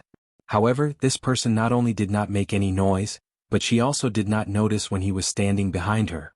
Her vigilance was very high, and her facial features were very sensitive, but when this man stood behind her, she did not notice at all. Chu-ho did not dare to move for fear that the man behind her would pull the trigger if she moved. She could not figure out this man's identity. Perhaps it was because she was too nervous that she lost the ability to make the first judgment when it came to strangers. However, after a moment of calmness, she suddenly smelled a faint fragrance. The fragrance of orchids? It was a somewhat familiar fragrance. Just as she was trying to figure out this man's identity, Gu Jinglian's cold voice sounded above her head. "I thought you wouldn't come." Chu-ho's body suddenly trembled. This voice had been her curse for countless nights. Even in the 5 years when she lost her memory, she could always hear this voice in her dreams whenever she had trouble sleeping. It was like a demon bewitching her heart. It was him. Gu Jinglian. Chu-he sucked in a breath of cold air and her back stiffened. "It's you? Why can't it be me?" Gu Jinglian raised his eyebrows and snorted. "This is my room. No one has the right to set foot here except me." Chu-ho gritted his teeth. "I clearly locked the door. If you came in, why didn't you make any noise?" "Because from the beginning to the end, I have been in this room and have never left." "What?" Gu Jinglian smirked coldly. "I knew you'd come." Chu-ho's judgment of him had probably always been his biggest mistake. This man had always been the most unpredictable one. When she was still an anti-mafia inspector, she had been ordered to stay by his side. As a spy, she had indeed stolen a lot of unfavorable evidence from him and submitted it to the headquarters. However, it was only later that she realized that the information she had secretly smuggled back to the headquarters was just a rarity to him. Those pieces of evidence were not enough to accuse him of a crime. She suddenly realized that perhaps, from a long time ago, he had already sensed her disloyalty and started to suspect her background and identity. As for the so-called evidence, it was nothing more than playing hard to get. It was to test her and find out more about her background. Chapter 28:45. When Chu-ho woke up again, she felt a chill all over her body. She suddenly opened her eyes and looked around, only to find that she was in a cold and damp cellar. Cellar? Although it was called a cellar, it was more accurate to say that this was the Gu family's underground prison. It was specially used to imprison those traitors who had betrayed the Gu family. There were many torture devices in the prison. When Chu-ho first entered the Gu family, she was lucky enough to see the torture devices of the Gu family. She did not know how cruel the torture methods of the Manchurian period were. She only saw with her own eyes that these ancient torture devices of the Gu family were enough to force even a tight-lipped person to give up here, wailing like ghosts and howling like wolves. Chu-ho subconsciously wanted to stand up, but just as she stood up, her ankle was dragged back by a force. She was caught off guard and almost fell forward to the ground. When she turned around to look, she was shocked to find that her four limbs were tightly shackled by chains. Her wrists were suspended high in the air by the chains. Her ankles were also tightly wrapped by the chains. Damn it! Chu-ho bit her lips tightly and stared at the bruises on her hands caused by the chains. The muscles on her face tightened. I said long ago that the Gu family is not a place where you can come and go as you please. Not far away, Gu Jinglian's evil voice sounded again. Chu-ho raised her head and stared in the direction of the voice with a pair of red eyes. She saw him sitting elegantly on the chair with the official's hat. His legs were elegantly crossed, and one of his hands was casually fiddling with the jade ring on his finger. His leisurely appearance was inexplicably compatible with the gloomy and cold cellar at this moment. Chu-ho had never been afraid of anyone, except for Gu Jinglian. There was a kind of aura on him that made people feel intimidated. Even if he did not do anything or say anything, just sitting there, his entire body exuded a hair-raising aura. Especially the coldness that flashed by the corners of his almond-shaped eyes. It was really frightening. If Gu Jinglian was to be described as an animal, it must be a cold-blooded creature like a snake. Just his gaze alone would make anyone feel as if there was a cold snake coiled around their shoulders. The pair of snake eyes would expand as it stared at them covetously. The snake's body coiled tighter and tighter, enough to give people the illusion of suffocation. At this moment, Gu Jinglian's eyes fell on her body. Chu-ho's breath gradually rose and fell violently, unable to calm down. What do you want? Chu-ho asked through gritted teeth. How dare you barge into the Gu residence alone? The corners of Gu Jinglian's lips curled up coldly as he slowly retorted, I'm the one who should be asking you what you want. My goal is very clear. Chu-ho did not beat around the bush and simply negotiated with him. He said word by word, I'm here to bring Xiao Bao away. Xiao Bao is my son. Gu Jinglian calmly revealed the truth. Chu-ho was stunned, then sneered coldly. This is my son. My blood flows in his body. Similarly, my blood flows in his body too. After Gu Jinglian finished speaking, his brows furrowed slightly, as if he was a little conflicted. We seem to have a dispute over custody rights? Listen, I can let you go, but I have a condition. Chapter 28:46. Gu Jinglian slowly got up, walked to Chu-ho's side and knelt down on one knee. Chu-ho couldn't help but be attracted by a piece of paper in his hand. She didn't know when, but there was an agreement in his hand. He spread the agreement on the ground and slowly pushed it in front of her. He said meaningfully, sign this agreement and I'll let you go. What is this? Chu-ho was bewildered. How could this man be so kind as to let her go? What was this so-called agreement about? She didn't even have to think about it. It probably wasn't a good agreement. Gu Jinglian saw that she was sizing him up. His lips curled up coldly and he said almost cruelly, I've already drafted this agreement, but I still need you to sign it for it to be valid. What exactly is this agreement? Chu-ho looked him straight in the eye. If you sign it, the agreement about you giving up Xiao Bao's custody rights will officially take effect. As Gu Jinglian spoke, he gently pushed the Indonesian agreement that his subordinate had presented to her. It's not enough to just sign it. You also need to put your fingerprint on it. Gu Jinglian. Chu-ho gritted her teeth and roared, don't even think about it. Xiao Bao is my son. Don't even think about taking him away from me. You're not willing? Gu Jinglian's voice suddenly turned cold. His gaze was no longer as gentle as before. A few cold rays burst from the corners of his eyes, and there was a hint of threat. I won't sign this agreement. Chu-ho said resolutely, he's my flesh and blood. You're giving me this lousy piece of paper and using my freedom to threaten me to give up Xiaobao's custody rights? Don't you think it's ridiculous? Dream on. SK. Gu Jinglian was a little annoyed by her yelling. He frowned coldly and sized her up a few times. He lamented, Red Lotus, compared to 5 years ago, you don't seem to have changed at all. How haven't I changed? Still so stubborn. Gu Jinglian slowly stood up and looked at her condescendingly. He suddenly bent down and grabbed her chin. His slender fingers squeezed her face tightly.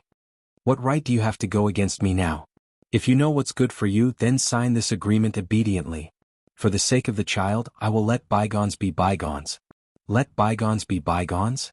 Chu Ho sucked in a few breaths of cold air as if he had heard the funniest joke in the world.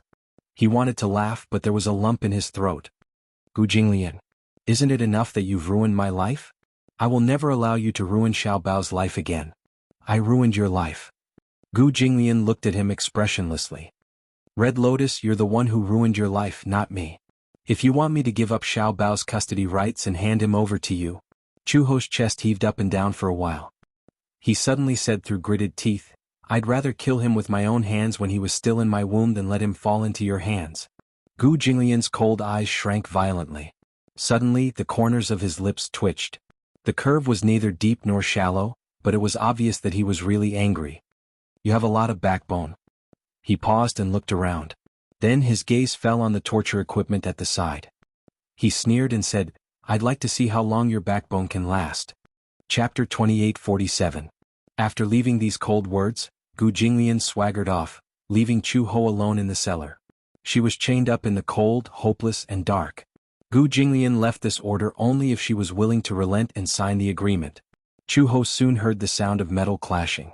She turned her head and saw a few tall men coming towards her. These men were all trained by Gu Jinglian. Not to mention that they had inherited Gu Jinglian's ruthlessness, they would definitely not show her any mercy. Pa! A sound was heard. A long whip hit her back hard. Chu-hee let out a muffled groan. The sudden pain almost made her lose consciousness for a few seconds. The man wielding the whip had quite a bit of strength in his hand. The whip landed heavily on her back, leaving behind a deep bloody mark. Soon, a long tear appeared on the thin material of his clothes. The skin that was stained with blood was soon exposed to the air. The man was not in a hurry to whip her a second time. Instead, he took a basin of water from the side and poured it over her back. Walala, ah! Chu Ho could not help but cry out in pain. Immediately after, she gritted her teeth fiercely, but her whole body started to twitch uncontrollably. What was this? Was this salt water? The brand new wound that was caused by the whip was suddenly soaked in salt water. This kind of pain made her mind blank. Chu Ho gritted her teeth. She gritted her teeth and her gaze fell on the agreement spread out in front of her. It was already wet with salt water. Xiao Bao's innocent smile could not help but appear in front of her eyes. Her heart suddenly tightened. Slap. Another lash landed heavily on her back. Chu Ho groaned in pain. Even the muscles on her face could not help but twitch. This kind of pain, even if she gritted her teeth, was not something that could be easily overcome with a few words. What was even more difficult to describe was the feeling of being a prisoner. Gu Jinglian. This vicious and merciless man. She had never thought that this man would use such a cruel method to try and take Xiao Bao away from her. Impossible.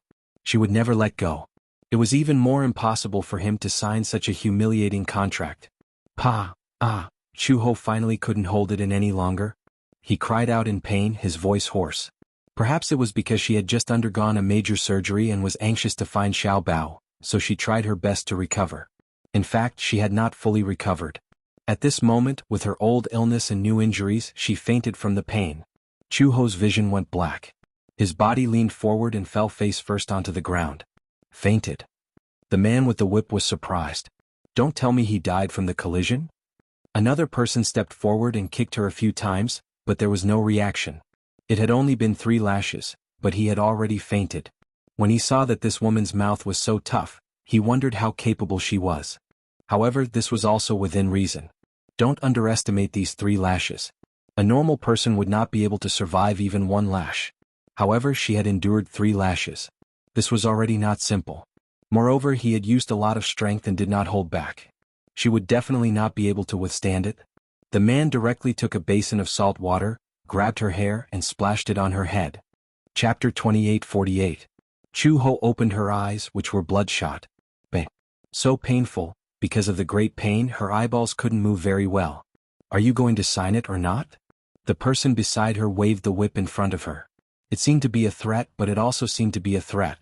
It was as if she said no, the whip would come at her again in the next second. However, Chu-hee's lips quivered. She did not nod obediently and beg for mercy like a pug as he wished. Instead, she spat out 2 words coldly, "Don't even think about it." Ah. The person sneered and flicked the tail of the whip. It landed on the ground with a "pa" sound, which echoed continuously. "Woman, you're really stubborn. Boss has instructed that tonight, we'll stop until you sign. Why do you want to die? If you can't even take these 3 lashes, how are you going to deal with the rest?" Chu-ho glanced at him from the corner of her eyes and retorted sarcastically, "You want to kill me or cut me up, don't you think? Either I die or I take the child away. There's no third option. Are you really not afraid of death?" The man was so angry that his face turned ashen. Before his master left, he had specifically instructed that she must sign it. His task was to force this woman to sign the agreement. If he couldn't complete his task, then the next person to be punished would be him. This woman was so stubborn. He was afraid that even if he whipped her again and again, there wouldn't be any changes. He couldn't possibly kill her, right? His master had also instructed him to keep her alive. If he killed her like this, wouldn't his master skin him and pull out his tendons? Thinking of this, the man couldn't keep up his airs. He couldn't predict whether this woman would die after a few more lashes. It had to be said that a person's life was very fragile at times. It was often a matter of a single thought. Hence, the man summoned his underling and asked him to quickly report the situation. The subordinate was also a quick-witted person. Seeing that Chu-ho was on the verge of death and on the verge of collapse, he was afraid that he could not hold on any longer and hurriedly ran into the study. Gu Jinglian was reading a book when his subordinate rushed into the study and said anxiously, "Master, that woman refused to sign and was whipped 3 times. She looks very weak. I'm afraid she can't take it anymore. If this continues, you'll definitely be beaten to death." Gu Jinglian frowned. "She still refuses to sign?" "Yes." The lackey nodded vigorously. "She fainted after being whipped 3 times. We went up to take a look and found that the bandage on her head was removed. It was a surgical scar and the stitches hadn't been removed yet. From the looks of it, she had just undergone surgery and had yet to recover. These 3 whips had been ruthlessly lashed out. If this continued and she still refused to sign, she would be useless. If this goes on, someone will die." Gu Jinglian clenched his fists in anger. "She's really stubborn. I'm afraid it's because of her maternal instincts." The lackey sighed. "After all, asking a mother to give up her child's custody is crueler than any torture. Are you speaking up for her?" Gu Jinglian glanced at him suspiciously. He immediately defended himself. "It's no use. It's just that I feel that this girl is quite pitiful. She's a little stubborn, but it's hard to dislike her." Chapter 28:49. Yes. The underling lowered his head in grievance. Observing his expression, he carefully probed. Then, "Master, do you think we should continue?" Just as Gu Jinglian was hesitating, Chu Xiaobao's cries suddenly came from the master bedroom. He suddenly got up and walked into the bedroom with a guarded expression. When he turned on the wall lamp, he saw that Xiaobao had woken up from his dream. He sat on the bed, hugging the blanket and sobbing pitifully. He must have dreamed of something scary, so when he woke up, he was so scared that he wailed loudly. He used the blanket to wipe his tears as he sobbed. Gu Jinglian walked over and sat on the side of the bed. He asked in a low voice, "Why are you crying?" "Xiaobao. Xiaobao dreamed of mommy." Chu Xiaobao rubbed his wet eyes and sobbed, "Xiaobao dreamed that mommy was standing by the bed and touching my face. But I don't know what happened, but in the blink of an eye, she disappeared. I chased after her and realized that she was walking away without looking back. No matter how I called her, she didn't seem to hear me. She didn't even turn around to look at me." Speaking of the pain, Chu Xiaobao cried even more pitifully. "I chased after her with all my might, but it felt like the road was so long that I couldn't catch up. She didn't even look back and walked further and further away. When I opened my eyes, I realized that I was back on the bed." Sob, sob, sob. "Does mommy not want me anymore? Does she not want me anymore?" Gu Jinglian frowned. What was that saying again? It was called, "Mother and son are connected by heart." In the past, he had thought that this saying sounded too pretentious. But now he had seen it for himself. Mother and son were connected by heart. It was really strange. He immediately opened his mouth and said something that wasn't really coaxing. His tone was still gentle. "You're dreaming, Uncle," Chu Xiaobao immediately cried out.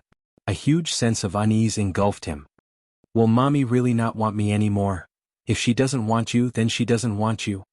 Gu Jinglian immediately expressed his stance. "Uncle wants you." "No," Chu Xiaobao cried even harder. "Mommy, you can't abandon me. Why do you keep saying Mom? Can't you follow Uncle?" Gu Jinglian was a little unhappy. This was a terrible feeling. He didn't realize that he cared a lot about what the child thought of him. However, it was obvious that in Xiao Bao's heart, Chu Ho's position was more important. Naturally, he was dissatisfied. Chu Xiaobao muttered, "You're not my father." He opened his mouth, but the words, "I'm your father," didn't come out. Due to his pride, it was impossible for him to admit defeat to a child. Thus, he changed the topic and asked, "How am I not? Mom didn't say you were." Chu Xiaobao acted like a mommy's boy. "If Mommy says you are, then you are. If Mommy says you aren't, then you aren't." Gu Jinglian was so angry that his face darkened. This child was only 5 years old, but he was already so biased towards that woman. How could this be? However, he didn't think about it in another way. Since this child was born, he and Chu Ho had depended on each other. If he didn't stick to Chu Ho, who else could he stick to? This nominal father of his had left a very bad impression in his heart at first. It couldn't be helped that the child didn't want to get close to him. But who was Gu Jinglian? Chapter 2850. Chu Xiaobao was crying for his mother, and even Uncle Fu couldn't coax him. Gu Jinglian couldn't take it anymore and shouted, "Don't cry. If you cry again, you won't be able to see her again." Chu Xiaobao sobbed and asked innocently, "If I don't cry, can I see my mother?" "As long as you don't cry." Chu Xiaobao immediately nodded. Xiaobao won't cry. It was a promise. Gu Jinglian walked out of the bedroom and immediately ordered, "Go and clean that woman up." Uncle Fu was confused when he heard this. He had just heard that an audacious woman had barged into the Gu residence. Old Master had sent this woman to the cellar. He had heard that this woman was Xiao Bao's biological mother, but he hadn't had the time to find out the whole story. "The woman you're talking about, could it be that you're referring to the woman you locked in the cellar?" "Yes," Gu Jinglian said with disgust. "Xiao Bao is crying for his mother. Go and clean her up. Don't get her covered in blood." "Yes, I got it." Uncle Fu trembled in fear as he responded. He watched as Gu Jinglian left the room. He didn't know where he was going. Naturally, he didn't dare to ask about his whereabouts. On the way to the cellar, Uncle Fu's imagination ran wild. He wondered what kind of woman could be pregnant with Old Master's child. It should be a beautiful woman, right? Old Master kept a close eye on women. The contraceptive measures were well taken and such things would never happen. Old Master had a bad temper, and he didn't have much patience for women. This character wasn't born this way, but had been cultivated in the Gu family since he was young. The violent environment had instilled in him an extremely sinister and perverse character. However, Uncle Fu knew that Old Master's nature wasn't bad, but he had always been the one to call the wind and summon the rain. He was used to being spoiled. If he wanted the moon in the sky, no one would dare to pluck the stars for him. Just like that, he became a man of his word. His personality was very cold, or perhaps he had a soft side, but he was stingy with his words. He would never allow himself to show too much tenderness. Firstly, it was because of his identity. He was the supreme leader of the Gu clan. As the head of the Gu clan, he had to conform to the image of this identity. Secondly, there were many pairs of eyes in the Gu family watching them closely. Just like the leader of a pride, only by becoming the most ruthless could he be respected by everyone. However, he was still a mortal after all. In the end, he revealed his soft-hearted side. When he walked to the cellar, the few people guarding Chu Ho saw that he had arrived. It was as if they had been granted amnesty. "Uncle Fu, you're here. What did Master say? How are they?" Uncle Fu asked first. "Uncle Fu, why don't you take a look first? Just now he fainted again. We don't know what to do. Master said to bring him back to his room first." As Uncle Fu spoke, he walked to Chu Ho's side and lowered his body to look at her. "This person can't be dead, right?" Uncle Fu was a little worried. He saw that she was covered in wounds. Her hair was messy and covered her face. There was a pool of salt water under her body. There were 3 whip marks on her back. They were very eye-catching and her flesh was badly mutilated. This was a girl. Why was she so heavy-handed? She's still breathing, but I was a little too heavy-handed just now. I don't know, as he spoke, Uncle Fu had already flipped her over. It didn't matter if she didn't flip over. Chapter 28:51. It didn't matter if she didn't turn over. When she turned over, Uncle Fu was shocked. Red Lotus. He blurted out the name in shock. How could it be her? Or was she Xiao Bao's biological mother? Uncle Fu had a deep impression of this name. 5 years ago, Red Lotus had a high status in the Gu family. There was no other reason than that she was the closest person to Gu Jinglian in the entire Gu family, other than him. How could this be? How could Old Master allow Red Lotus to be pregnant with his child? Moreover, Red Lotus was an undercover agent of the Interpol. She was a traitor of the Gu family. Old Master would never allow her to live. It was unbelievable. He looked at the mess on her body again. Beside her hand, there was a letter of confirmation wet with salt water. Uncle Fu picked it up and looked at it again and again. It was a letter of confirmation about giving up custody of Xiao Bao Chu. Old Master has instructed us to use whatever method we have until she signs it. The person beside him immediately explained, but we've already used up all our methods. This woman is very stubborn. Even in this state, she hasn't given in. Her character is indeed like that. Uncle Fu was not surprised. All right, let's not talk about anything else. Let's carry her into the guest room first. She's so dirty. Are we going to carry her into the room directly? This is Old Master's order. Uncle Fu snorted coldly. Are you doubting my words? No. Since it's Old Master's order, shouldn't we do as he says? His subordinates did not dare to delay and immediately carried her away. Uncle Fu sent a few maids into the room. One of them was responsible for removing Chu Ho's clothes, while the other was responsible for cleaning her body and disinfecting the wounds on her body. A doctor came and examined her. He was so shocked that he kept shaking his head. Uncle Fu immediately asked what had happened. However, the doctor said, "This girl just had an operation." What? Look at the gauze on her head. Do you see this scar? I haven't put it away properly. I haven't even removed the thread yet. The doctor paused for a moment and shook his head helplessly. The old injury plus the new injury has greatly damaged his vitality. I'm afraid he won't be able to get out of bed for at least half a month. So serious? Uncle Fu was shocked. Yes. The doctor nodded his head heavily. This lady had surgery on her head. Even though it was a minimally invasive surgery, it still damages her vitality. Looking at this scar, it probably hasn't been long since the surgery. With these new injuries, if she doesn't rest well for a while, her body will definitely collapse in the future. I got it. Uncle Fu nodded. Then prescribe some medicine for her to recuperate her body. All right. The doctor prescribed some medicine and handed it to Uncle Fu. Uncle Fu immediately sent someone to get the medicine. The Gu family had a pharmacy and a private medical school. They mainly focused on traditional Chinese medicine. When Gu Jinglian was young, his body was not in good health. He had also used traditional Chinese medicine to recuperate. Hence, Gu Jinglian believed in traditional Chinese medicine very much. In the entire capital, the best doctors of traditional Chinese medicine were all settled in the Gu family's main residence. After getting the medicine, Uncle Fu immediately sent someone to decoct it. However, Chu Ho's body was full of injuries. He was afraid that she wouldn't be able to wake up for a while. Chapter 28:52. However, this coma lasted for half a month and he did not open his eyes. Of course, this was all in the future. Ever since Chu Ho fell into a long coma, Gu Jinglian assigned a few people to take turns to watch over him. Xiao Bao, on the other hand, was left to the nanny to take care of. However, he did not know if the little guy was lovesick. Ever since he woke up from that nightmare, he did not eat well and he always talked in his sleep in a daze. It was probably because he missed his mother. After all, he had never been separated from Chu Ho for such a long time. However, the sad thing was that Xiao Bao did not know that Chu Ho was lying quietly on the bed next to his room. No one knew when he would wake up. Uncle Fu invited the doctor over 3 times. After all, he had not woken up for so long and it was not a good idea.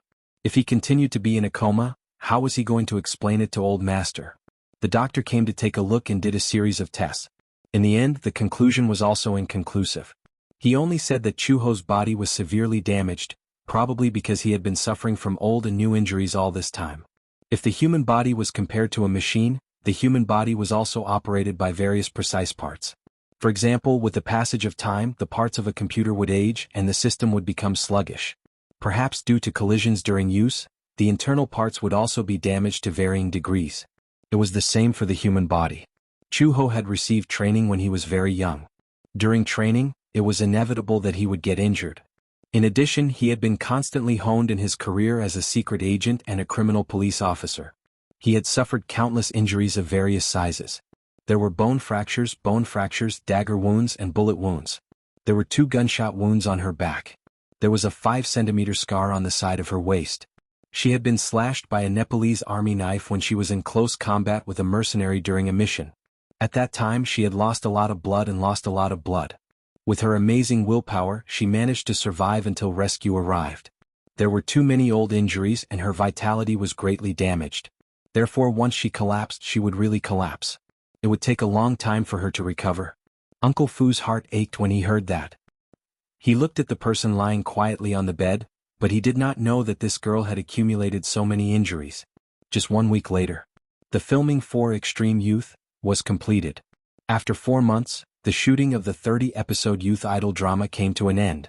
After the filming of the 26th episode had just ended, the director happily announced that the copyright had been exclusively bought out by the largest video website PPTVI. Just based on the popularity of Gu Xingze and Yun Shishir, the price of the broadcasting rights alone had already reached 9 figures, setting a new record. Although this kind of theme was a little unpopular, it did not affect the investors' expectations for the ratings. After all, Gu Xingze was the main lead in the movie, which meant that his popularity was guaranteed. Gu Xingze and Yun Shishir were known as the 2 most beautiful women in the entertainment industry. No matter how bad the viewership ratings were, they could still recoup their capital. If he became popular, he would be able to earn a lot of money. Because of PPTVI's exclusive buyout, many television stations were unable to fight for the simulcast rights, which was a pity. Chapter 2853. After the filming ended, the crew held a grand celebration party. In order to promote the show, the entire crew created a popular variety show. The show was called Ace Intelligence Bureau. It was an entertainment show where rising stars competed with variety shows. Once it was released, the ratings were very high. Surprisingly, Gu Xingze also participated in the recording of the show. Gu Xingze rarely accepted variety shows. Because of his celebrity status, he definitely wouldn't end a variety show that had a poor reputation and childish style. There were many high-quality variety shows, but because of the conflicting schedules, he really did not have the energy to deal with these noisy variety shows. Other than some interview shows, Ace Intelligence Bureau was probably the only variety show he accepted after The Love Diary. The script was quickly written and distributed to everyone. Variety shows had scripts. The artists on the show just had to memorize the script and know the content of each segment in advance. In this era of entertainment, even if they did not have any works or popularity, as long as they had enough variety shows and the ability to react on the spot, many A-listers could even gain a lot of passers-by through variety shows. Previously, there was a model who participated in a sports reality show. Because of her strong sense of variety, her value skyrocketed. From 200,000 yuan, her appearance fee was now in the millions. With this amazing popularity, she took on many movies and TV series. Although her acting skills were difficult to describe, it was not that she was not a professional, nor was she born to be an actress. No matter how good the director was, she did not have the aura of an actress. But even so, with the popularity she gained from variety shows, her annual income from endorsements was close to tens of millions. 8:00 p.m. All the main creators were in place and the recording of the show officially started. Every segment was very unique. After the hot opening dance, it was time for the game segment. The game segments were nothing more than games that were popular and could highlight the sense of variety and attraction. For example, 2 people and 3 people, or you draw and I guess. Although Yun Shishir did not do many of these, she was tired of watching them. However, under the company's training, her sense of variety increased day by day. During the game, she completely threw away the burden of being an idol and fought fiercely with the other guests. One of the games was to wear a special sumo suit and play sumo in a place similar to an arena. Yun Shishir was wearing a bloated fighting suit. She and Hua Jin were on the same team as Gu Xingze and another female host. She discussed it with Hua Jin and decided to work together to get rid of Gu Xingze. Hence, Hua Jin was in charge of charging forward. With a roar, he charged towards Gu Xingze, who was also wearing a sumo suit, like cannon fodder. Wow! Hua Jin roared angrily, but unexpectedly, Gu Xingze nimbly dodged and he missed. Gu Xingze leaped up and kicked Hua Jin's butt. Hua Jin was caught off guard and fell to the ground. Yun Shishir was completely dumbfounded. This Hua Jin was too weak. Hua Jin immediately stood up and charged towards Gu Xingze again. Yun Shirshir did not hesitate and also charged towards Gu Xingze. The three of them were entangled together, pushing and shoving each other. Chapter 2854. The female host, who was standing at the side, could not bear to watch this any longer. She stepped forward to help the superstar, but who knew if the superstar had done it on purpose or by accident? He lifted his leg and accidentally kicked her off the stage. Eliminated. Ah! Everyone in the audience was rolling over in laughter. This time it was a 2v1. Yun Shirshir grinned wickedly as she and Hua Jin besieged him together. Little did they expect that, even after losing a teammate, the superstar would still be so valiant. In just 2 minutes he had taken down both of them. The audience was in an uproar. The viewership ratings for the gaming segment kept rising. Very soon they took the top spot. Next up was the talent segment. The production team sent out Yun Shirshir to showcase her singing skills. Yun Shirshir sang the theme song for the drama. Lunatic. This song was composed by Gu Xingze and written by Yun Shirshir. As the theme song for the drama's trailer, Ace Intelligence Agency had spent a lot of effort to get this song to premiere. Yun Shirshir was a little nervous at the beginning. After all, she didn't think her singing was very good. But as the atmosphere warmed up, she gradually relaxed. All the guests were sitting on the sofa. Yun Shirshir stood in the middle of the stage, holding the microphone and singing with deep emotion. The only crazy thing I've ever done is to love you until the end of the world, only until now your story there's no place for me become a hostage of my own making lose all reason at the end of the road but your paranoia your memories, never have my name never leave a mark in your heart, awake when I dream love you, I'm a lunatic missing you, I miss you hate you, I'm a lunatic but my heart hurts, you don't understand I'm afraid it's too late love you one more time how lucky am I to meet you in my lifetime. The melody was beautiful and lyrical, but it was full of despair. Gu Xingze looked at her silently from beginning to end. Even when the song ended he was still in a daze for a long time. He seemed to be deep in thought but no one knew what he was thinking. Next it was an interview. The main cast and crew sat on the sofa as the host kept asking questions about the filming. Halfway through the conversation, the host suddenly turned to Gu Xingze and asked curiously, Xingze, you haven't been acting in TV dramas these years. Extreme Youth is probably your first comeback project after 2 years of absence from the TV industry, right? Gu Xingze nodded lightly. The host continued asking, why did you take on this drama? Another host chimed in, I heard that Gu Xingze is also a car racer, and his driving skills are outstanding. He casually said, actually this is probably my last TV series. Oh. The host's eyes widened in surprise. The others Are you planning to focus on your film career after this movie? Gu Xingze denied, no. Then, why did you say that? Gu Xingze looked up slightly and faced the camera. His lips curled into a faint smile. Because I'm planning to officially retire from the entertainment industry. The air suddenly became quiet. Yun Shirshir looked at him suddenly. There was an uproar. The audience below the stage exclaimed in surprise. Of course, the fans didn't believe it. Liar. Chairman Gu is being naughty again. Chapter 2855. Naturally, the host did not believe him and asked suspiciously, Xingze, are you kidding me? You can't do this. You have to know that there are many of your loyal fans sitting below the stage. If you quit the entertainment industry, your fans will be scared to tears. It's true. Gu Xingze said calmly, in the 10 years since my debut, I have indeed won a lot of glory, but I think it's time to put an end to my 10 years. The entertainment industry is shameless and is always injecting new blood. There are many outstanding newcomers with good acting skills, but they don't have the opportunity to appear in front of the camera. I think I should give up this opportunity and give the younger generation more opportunities to perform. No. The fans below the stage screamed uncontrollably. The scene was out of control. Many fans held up billboards and shouted Gu Xingze's name in support.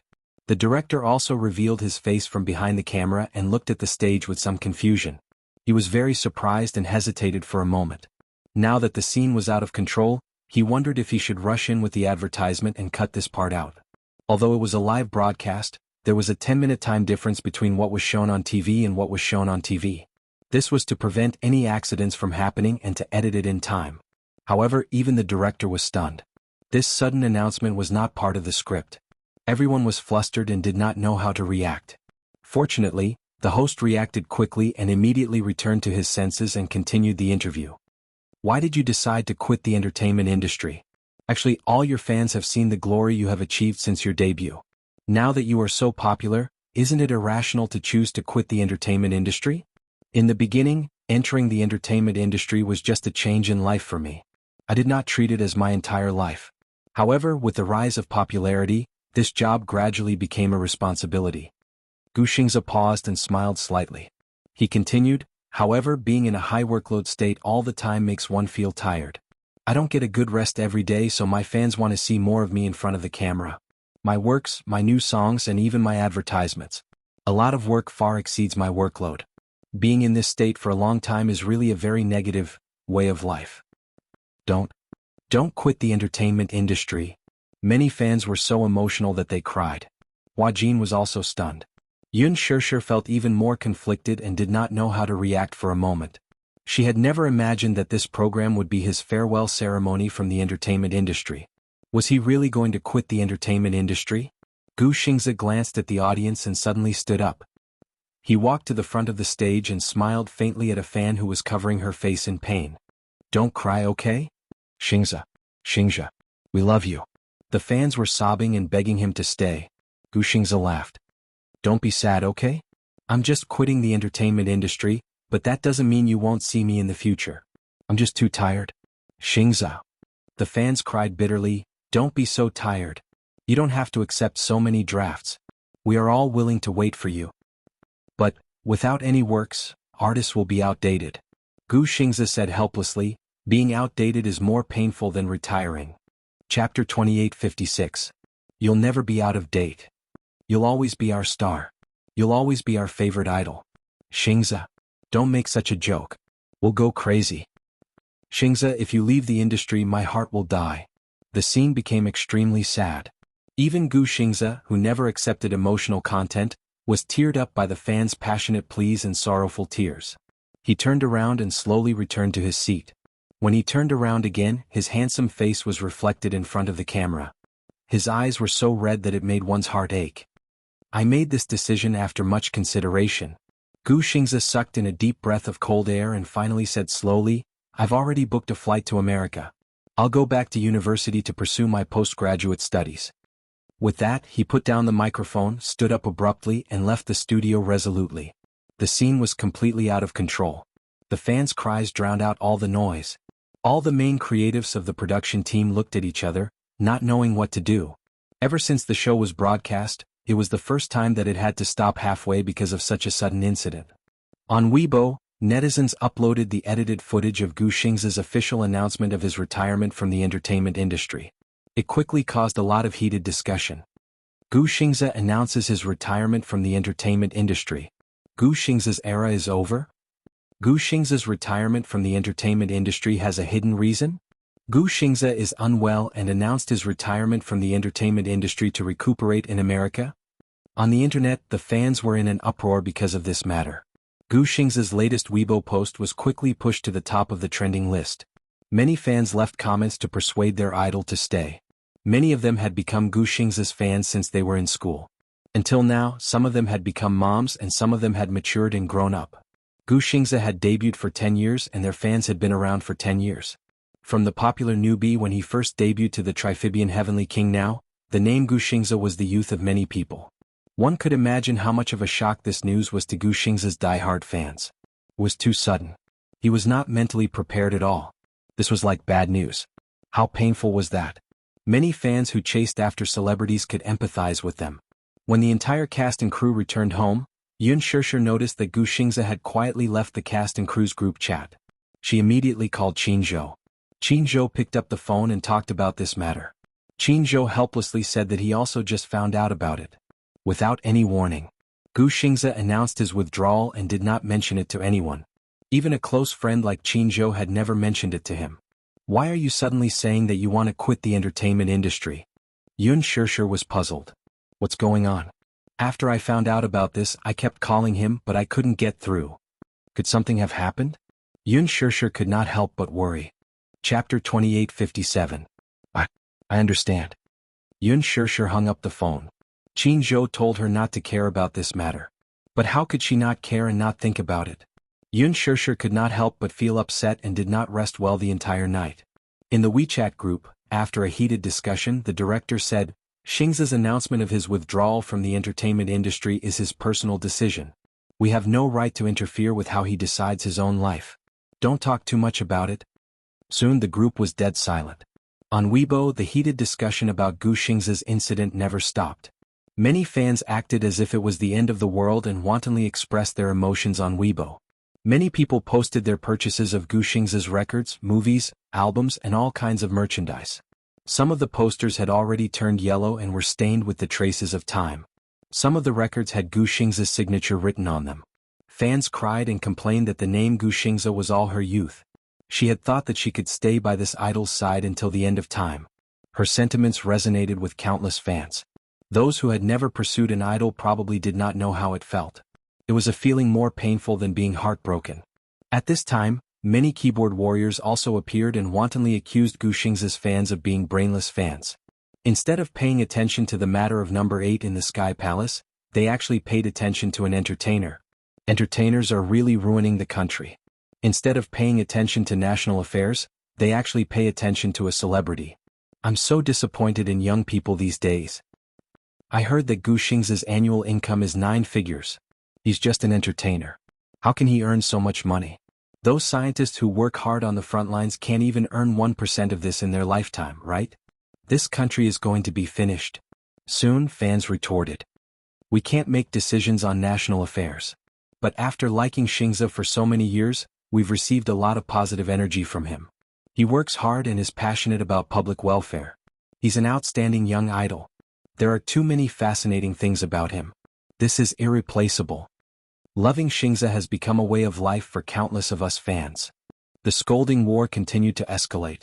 After Gu Xingza announced his retirement from the entertainment industry, it triggered a series of wars. Yun Shirshir didn't want to pay attention to these disturbances. She put the phone on the pillow, but her mind was preoccupied.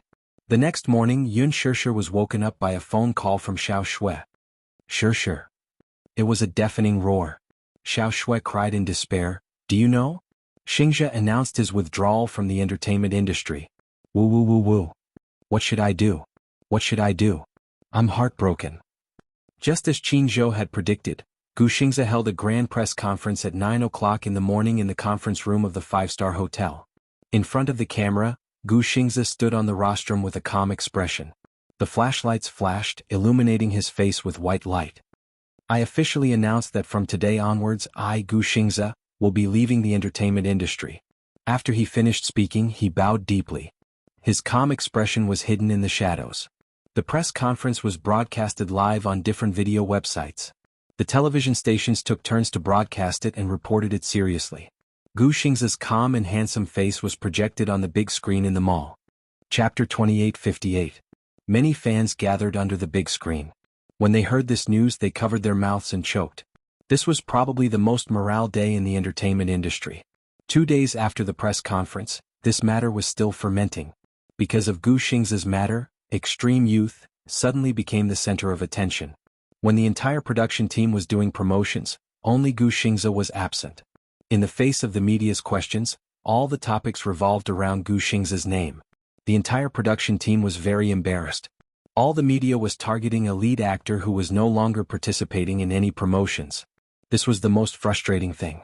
There were some questions that they also wanted to answer, but what exactly were the answers? Why did Gu Xingza quit the entertainment industry? Even they did not have an answer. The director kept repeating, "Please don't ask questions that have nothing to do with the production." "I'm sorry, I don't know." However, the media seemed to want to get to the bottom of it. Backstage, the director almost flew into a rage. Gu Xingza. Why are they all asking questions about him? It's not like we can interfere with a decision like quitting the entertainment industry. We have no way of knowing the reason for quitting. These media outlets really have no standards at all. When Yun Shirshir heard this, her heart sank. Gu Xingza's fans are too much. Isn't it just quitting the entertainment industry? It's like they're crying at a funeral. Look at those brainless fans at the venue. It's as if I'm the one who forced Gu Xingza to quit. It's so annoying. When Hua Jin heard the director's words, he felt a little uncomfortable. Crying at a funeral? Director, do you have to say such harsh words? Am I not telling the truth? The director was really angry. Why are you sticking up for him? I think it's unreasonable and too much for you to say that about Senior Xingza's fans. Hua Jin said, Perhaps Xingze has long had the idea of quitting the entertainment industry because of his health. When we were filming the show that day, I could tell that he didn't look too good.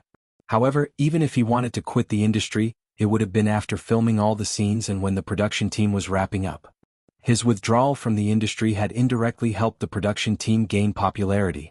But even if he has decided to quit the entertainment industry, you shouldn't say that about his fans out of basic respect. Who do you think you are? The director cursed. Hua Jin, are you trying to challenge me? Who do you think you are?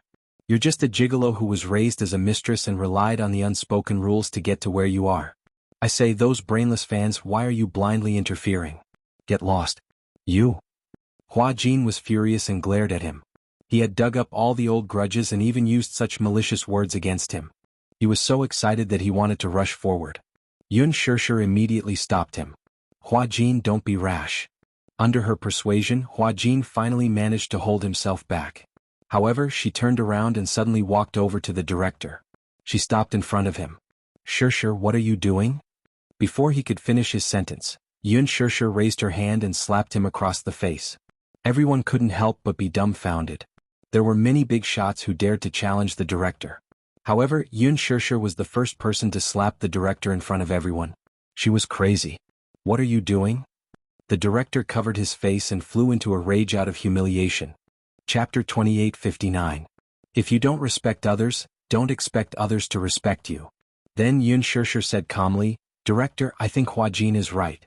You don't have to take out your anger on Xingze's fans for the media's mistakes, and you don't have to use those despicable words to insult Hua Jin. You, the director gritted his teeth and glared at her. But he only dared to glare at her. Who was Yun Shishir? Muyaja's wife. Just the name Muyaja alone was something he could not afford to offend even if there were 10 of him. Therefore he could only swallow his anger after being slapped by her. Yun Shishir returned to Hua Jin's side and held his hand. Let's go. Because of her slap, Hua Jin's pent-up anger dissipated a lot. After leaving the television station building, Hua Jin said a little gloomily, Actually, I feel quite disappointed when Gu Xingze left the entertainment industry. Disappointed? Yes, he has always been my goal. I have always regarded him as my beacon. I hope that one day I can replace him and become a popular idol. However, I feel quite disappointed when he leaves the entertainment industry. Yun Shishir's lips twitched. You can't surpass him. Everyone can't be replaced. Moreover, he is the idol of the Triphibian Heavenly King. Just by singing he can crush you to death. You can't sing well, so how can you compare to him? He has won an international music award. What about you? You have to rely on post-production tuning to sing the theme song. Hua Jin pouted. Stop talking. His heart ached. The video of Gu Xingze's press conference was broadcasted through various channels and presented to the public. He was the symbol of an era. His 10 years had been incomparably glorious. Fans had fantasized about accompanying him through his second decade and third decade. However, they suddenly received the news of his departure. All the fans were devastated by this shocking news. Their overly fanatical behavior caused the other netizens to be dissatisfied. They began to denounce these diehard fans on a large scale. The internet was in a mess. Yun Shishir didn't know how she felt about this matter. However, the feeling of loss stayed with him for a few days. After bidding farewell to Hua Jin, she slowly walked along the street aimlessly. However, little did she know that a black car was slowly following behind her. She was so immersed in her own thoughts that she didn't realize that there was a car following closely behind her. His phone suddenly rang. Yun Shishir picked up her phone and saw Gu Xingze's name on the screen. Xingze? What's wrong with him? Disregarding her doubts, she quickly picked up the call and placed the phone to her ear. Gu Xingze's calm and gentle voice could be heard from the other end. Shishir, it's me. Yun Shishir was stunned. She stopped in her tracks and froze on the spot. It had been a long time since he had called her by her name. Perhaps it was because calling her Shishir was too intimate and ambiguous. Hence, he had always called her by her full name. Now, this sudden gentle call had really caught her off guard. Xingze, are you on the street? Gu Xingze heard some noises and car horns on the other end of the line and guessed that she was on the streets. Yeah. Yun Shishir said, I saw the live broadcast of your press conference. Chapter 28:60. I saw the live broadcast of your press conference. You really have the heart to do that? Yun Shishir looked around. Coincidentally, there was a big screen in the shopping mall not far from her. On the screen, Gu Xingza's announcement of his retirement from the entertainment industry was still being played. Below the screen there was a circle of fans. Even though there was a distance between them, Yun Shishir knew that the eyes of these fans must be filled with tears. Your fans really can't bear for you to quit. Yun Shishir sighed. You might be a little too heartless. Why did you quit the entertainment industry? There's no reason. I'm just tired of living in front of the camera. Regarding this topic, Gu Xingza did not delve too much into it. He changed the topic. Shishir, can we meet? As if he was afraid that she would reject him, he smiled and said, this is probably the last time we'll see each other. What do you mean? He said, my flight is at 1 in the morning. After tonight, I will return to America and never come back. Although she was mentally prepared, when she heard Gu Xingza say that he would never come back, she felt a little suffocated. Sure. Gu Xingza took a deep breath. I want to see you. Even if we don't say anything, I want to see you for the last time. Yun Shishir also took a deep breath. She looked up at the starry sky and asked, where are you? I'm at the office. I just signed a bunch of agreements. Gu Xingza said again, where are you? Tell me, I'll go and find you. I'm in the city center now. But there are too many people here. It's not convenient for you, right? With Gu Xingza's national recognition, even if he was fully armed, he would be recognized in a matter of minutes if he walked on the streets. Yun Shishir tried to get his opinion. Do you know the park at Huxin Island? Yes. Are you driving? Yes, I'll drive. I'll wait for you at the car park at Huxin Island. Okay. After hanging up the phone, Yun Shishir immediately walked to the side of the street and flagged down a car. A taxi stopped beside her and she immediately got in. The driver glanced at her and stepped on the accelerator. Then he realized what was going on and suddenly slammed on the brakes. What's wrong? Yun Shishir turned pale with fright. She was startled by the sudden braking. You are that, the driver thought hard for a while. The TV drama that my wife has been following recently is called Lethal Beauty. You're the second female lead in it, right? It's that bad, woman. My wife hated you at first. But after watching some of your variety shows, I fell in love with you again. Looking at her up close, she really is a beautiful lady. Yun Shishir smiled awkwardly. I didn't expect my luck to be so good today. I picked up a superstar. Superstar, can I have your autograph? Okay, but you have to drive me to my destination first. Okay. The driver was so excited that he didn't even turn on the meter and just slammed on the accelerator. Along the way, the traffic lights were congested. The driver suddenly glanced at the rear mirror and made a tisk sound. The Lexus has been following us all the way. Maybe it's a coincidence. Yun Shishir said casually. The driver said half-jokingly, could it be the paparazzi? Why are there so many paparazzi following us every day? Yun Shishir didn't think much of it. Chapter 2861. However, when time came to a standstill, countless thoughts rushed into her mind. Yun Shishir could not help but recall everything that had happened between her and Gu Xingza. Scenes flashed before her eyes like a merry-go-round. Unknowingly, her eyes turned red. He said that he was going to America and would not be coming back. In other words, tonight would be the last time they met. She actually felt a little reluctant to part with him. Just as she was lost in her thoughts, her phone rang again. She picked up her phone, thinking that it was a call from Gu Xingza. Unexpectedly, it was a video call from Gongjia. Yun Shishir was stunned. Looking at the time, it was already late. Why would he call at this hour? On second thought, due to the time difference, it was probably still daytime over at Xiaojia's place. Perhaps something had happened. She picked up the video call. On the other end, Gong Jie's handsome face was reflected on the screen. However, his expression was very serious and even a little nervous. Xiaojia, what's wrong? Why do you look so nervous? Gong Jie did not bother with pleasantries and went straight to the point. Sis, uncle can speak now. What? Yun Shishir turned pale with fright and stood up abruptly. You're saying that Dad can speak now? Yes. Gong Jie was also greatly encouraged, but he still frowned. I told him that it wasn't easy for him to recover the function of his vocal cords. He must pay attention to his recuperation, but he insisted on talking to you. No. Yun Shishir was resolute. He can't speak immediately after recovering the function of his vocal cords. Let him recover completely first before we talk about it. I advised him that too, but he didn't listen at all. Gong Jie said solemnly, Sis, you should talk to him. Perhaps your words will be more persuasive. Alright, let me see him. Yun Shishir also missed him. Gong Jie froze the video call. Then he got someone to carry Yun Yeqing into a wheelchair and pushed it over. As soon as Yun Yeqing's figure was reflected on the screen, Gong Jie gently said a few words to him. Yun Yeqing immediately understood and looked at the phone. Knowing that the other side of the phone was his beloved daughter, he opened his mouth to speak in an unbelievably hoarse voice. Shusher. Daddy has caused you to suffer. Dad? Yun Shusher furrowed her brows as tears welled up in her eyes. She quickly said, Dad, don't talk so much. It wasn't easy for you to recover the function. Be careful of your sister. Yun Yeqing ignored her advice and squeezed out these words with much difficulty while holding onto the wheelchair. Yun Shusher was completely stunned. Sister? Yun. Not dead. His voice was as rough and broken as gravel, but even though he was speaking with great difficulty, she still understood what he was trying to convey. Yun, she's not dead? Dad, how did you know? Because the person who attacked me that night was her. Yun Yeqing seemed to have prepared a script as he said agitatedly, It was her who destroyed me with sulfuric acid. She will definitely look for you. You must be careful. Yun Shusher's face instantly turned ghastly pale as her lips trembled. Oh, how is that possible? How could she do such a cruel thing to you? Chapter 2862. Just as she finished speaking, she suddenly felt a car slowly approaching from behind. The ground beneath her feet was instantly illuminated by the high-beam headlights, turning it as bright as a white carpet. The low rumble of the car's engine rose and fell continuously. Yun Shusher's heart skipped a beat.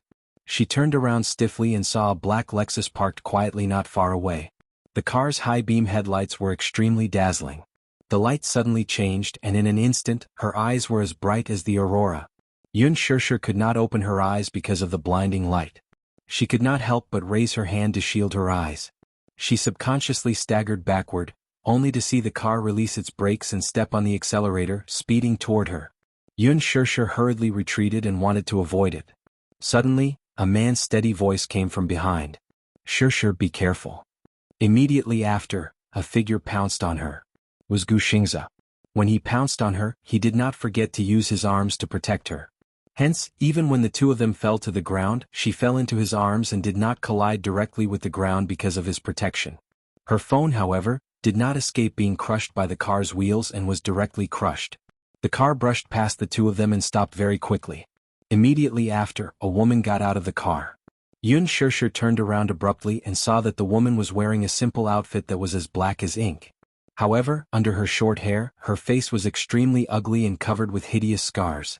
Even so, Yun Shusher could still recognize her at a glance. Based on her facial features, this woman was Yun Na. It turned out that she was in the Lexus that had been following her all this while. Yun Shusher shuddered at the thought of this. She then thought of Yun Yeqing's words earlier. Yun Na is not dead. She destroyed me with sulfuric acid. Yun Shusher reacted to everything at once. She raised her head abruptly and glared fiercely at her, crying with every word. Yun Na, it's you. You're the one who harmed Dad. Shut up. Yun Na said coldly, He's not my dad. I'm not Yun Na too. Yun Shusher, tonight is the day you die. Yun Na didn't make any long-winded speech. Her goal was very simple. Kill her and Yun Shusher. Then more than half of her hatred would be satisfied. She originally wanted to find that child to avenge her humiliation. After all, that child called Yu was the real culprit who had harmed her. But on second thought, compared to killing a person, making that person lose the person they loved the most was the cruelest punishment. If Yu lost his mother, wouldn't that be hell on earth? With this thought in mind, Yun Na decided to get rid of Yun Shusher. As for Gu Xingze, since he had interfered, then he would be dealt with as well. Yun Na suddenly took out a gun and loaded it skillfully. She raised her hand and aimed the black muzzle at her. There was no need to be sloppy when it came to killing people, and there was no need for so much nonsense. She would not give Yun Shusher any chance to escape. She would not give this man a chance to breathe either. Fast, accurate and ruthless. Kill them all. Yun Na sneered. The cold muzzle was aimed at her glabella. The moment she pulled the trigger, Gu Xingze reacted faster than her. He pushed Yun Shusher away abruptly and rolled on the ground himself. The bullets hit the ground, sending sparks flying and smoke curling up. Chapter 2863. Yun Na wanted to aim at him again, but Gu Xingze suddenly bounced up from the ground and rushed toward her without hesitation. With a beautiful roundhouse kick, he sent the pistol in her hand flying far away. Ah! Yun Na groaned in pain. She immediately hugged her wrist, her face contorted in pain. It hurts. Gu Xingza's roundhouse kick had broken her wrist. She gripped her wrist tightly. When she looked up again, her eyes were already bloodshot. Every single one of you is protecting her. Are you all her dogs? Is there a need to be so loyal? Even if you have to die for her, are you not afraid? Yun Shirshir gritted her teeth. From the corner of her eye, she saw another person getting out of the car. She immediately turned her head and saw a man in black suddenly crouching down and walking quickly toward Gu Xingza. Yun Na wasn't the only one here. Yun Na wasn't the only one in the car. There were others. Oh no. Yun Shirshir immediately blurted out, "Xingza, be careful." Gu Xingza heard her shout and was a little distracted. When he turned around, Yun Na immediately pulled out a sharp dagger from her waist. She pulled it out of the scabbard, held the handle tightly and stabbed him viciously in the back. "I'm going to kill you. I'm going to kill you." Ugh. Gu Xingza was caught off guard and was stabbed by the dagger. He immediately arched his body. From the corner of his eye, he saw another man in black immediately walk over. He reached out and quietly grabbed his throat, dragged him to the side and punched him hard in the chest. Cough. Gu Xingza was numb from the pain from this punch. He frowned and the veins on his forehead popped out. The man quickly restrained him, grabbed him by the throat and pinned him high against the wall. Yun Na rushed over without thinking. Holding the dagger, she ruthlessly stabbed him in the abdomen again. No, no. Yun Shirshir was so frightened by this cruel scene that she was speechless. Her mind went blank, but she forced herself to regain her senses. From the corner of her eye, she suddenly saw the pistol that had been kicked aside by Gu Xingza. She hurriedly crawled over and held the pistol tightly with trembling hands. She had never held a pistol before, so she didn't know how to use the heavy metal object in her hand. What to do? What to do? Yun Shirshir was so anxious that her face turned pale, and her forehead was covered with cold sweat. At that moment Yun Na stabbed him again. When she suddenly pulled out the dagger, it was dripping with blood. Stop. Yun Shirshir screamed and rushed over. She clumsily aimed the gun at the man's feet and pulled the trigger. Because Yun Na had already loaded the gun, the bullet flew out quickly. In the blink of an eye, the bullet hit the man's leg. The man staggered and knelt on one knee. Bang, bang. She fired 2 more shots at his back. Yun Na saw that she had a gun in her hand and was about to rush toward her. Yun Shirshir, I'll kill you. Go to hell for me. Seeing her rush over, Yun Shirshir trembled and held the gun tightly. She broke down and said, "You're the one who should go to hell." Bang, bang. The bullet shot through Yun Na's other intact wrist and penetrated her flesh. The other bullet lost its center of gravity and made a hole in the wall. Yun Na's dagger fell to the ground. Yun Shirshir, you. She couldn't believe it. She didn't expect that Yun Shirshir could hit the target on her first try. Chapter 2864. She had practiced for a long time to learn how to use a pistol. Yun Na was in so much pain that she could no longer move her hands. Like a walking corpse, she rushed toward her and slammed her to the ground. Yun Shirshir wanted to pull the trigger again, but she realized that there were no more bullets. This pistol only had 6 bullets. She was shocked and panicked. Yun Na was on top of her. Because she was angry from embarrassment, she opened her mouth and bit down hard on her shoulder like a mad dog. Ah! Yun Shirshir groaned in pain and broke out in a cold sweat. She suddenly reached out and strangled Yun Na's neck. She was on the verge of losing her mind. She did not care about those so-called scruples and used her fingers to crush Yun Na's eyeballs. Because of the enormous pain, Yun Na let out a shrill cry hysterically, and she actually rolled over to the side. She was too anxious. She was too anxious to get rid of Yun Shirshir. Instead, she was flustered because of this. Yun Shirshir immediately got up from the ground and pounced on her again. She used her hands to strangle her ruthlessly. Angry and desperate, she shouted at the top of her lungs, "Yun Na! Why are you so cruel?" Yun Na was choked until she could not breathe. Her entire head was red because of the lack of oxygen in her brain. Her eyes bulged and her veins popped out. Yun Shirshir gritted her teeth and said, "I hate you. I hate you. You're the one who destroyed this family. You deserve to die. The one who deserves to die is not me. It's you. You're the one who caused Dad to be like that. He's your biological father. How can you treat him so cruelly?" "He's not." Yun Na screamed in despair. "He's not my father. He's not. Yun Shirshir, you took away everything that belonged to me. Even if I go to hell one day, I want you to be buried with me." When Yun Shirshir thought of Yun Yeqing's miserable state, she hated this detestable and evil woman even more. She tightened her grip on Yun Na's throat and exerted more force. She wanted to kill her. Even if she was sentenced to break the law, she would not hesitate. This woman is crazy. If he didn't kill her, she would kill him and Xingzhe. She absolutely couldn't tolerate her hurting Xingzhe again. Yun Shishir and Yun Na were in a fierce confrontation. Behind them, the man in black finally got up from the ground. He had been shot in the knee and one of his legs had lost its support. However, when he saw that Yun Na was at a disadvantage, he immediately turned around and returned to the car. He opened the trunk and took out a silver handgun. The man turned around. Under the moonlight, the gun glinted coldly and attracted Gu Xingzhe's attention. It was a gun. He followed the man's gaze and realized that he was closing in on Yun Shishir. He gradually raised his right hand, swiftly loaded the gun, and put his index finger on the trigger. No. Without a second thought, Gu Xingzhe ignored the blood flowing out of his abdomen and back. Just as the man raised his gun and pulled the trigger, Gu Xingzhe pounced on him. Ugh. The man was caught off guard and was pushed to the ground by Gu Xingzhe. However, the trigger had already been pulled, but the bullet's trajectory suddenly deviated. Originally, if the shot had not deviated, the bullet should have pierced through the back of Yun Shishir's head. However, because of Gu Xingzhe's interference, the bullet hit the car window beside Yun Shishir. Bang! A loud sound was heard. The car alarm sounded. Chapter 2865. The glass shattered. The flying glass cut her cheeks and exposed her skin. Finally, the glass shards pierced Yun Shishir's eyes. The eyes were the weakest part of a human being. When the glass shards pierced her eyes, the piercing pain made her cry out in pain. Because of the sharp object piercing her eyes, Yun Shishir felt a piercing pain in her eyes. Her whole body fell backward. Her eyes hurt. After the whole world spun around, her head hit the concrete floor heavily. Her eyes were shaking from the pain. Then she seemed to feel the glass from the car window falling on her body. Shishir. She seemed to hear Gu Xingzhe calling her name. But she couldn't hear what he was shouting. The pain seemed to have taken over all her consciousness. So painful, her eyes hurt. Yun Shishir panicked. She touched her eyelids with trembling hands. Her fingertips touched a patch of warm blood that stained her eyelashes. It flowed down her cheeks and stained her clothes. She endured the searing pain and opened her eyes a little. Her vision was blurred by blood, as if covered by a layer of red fog.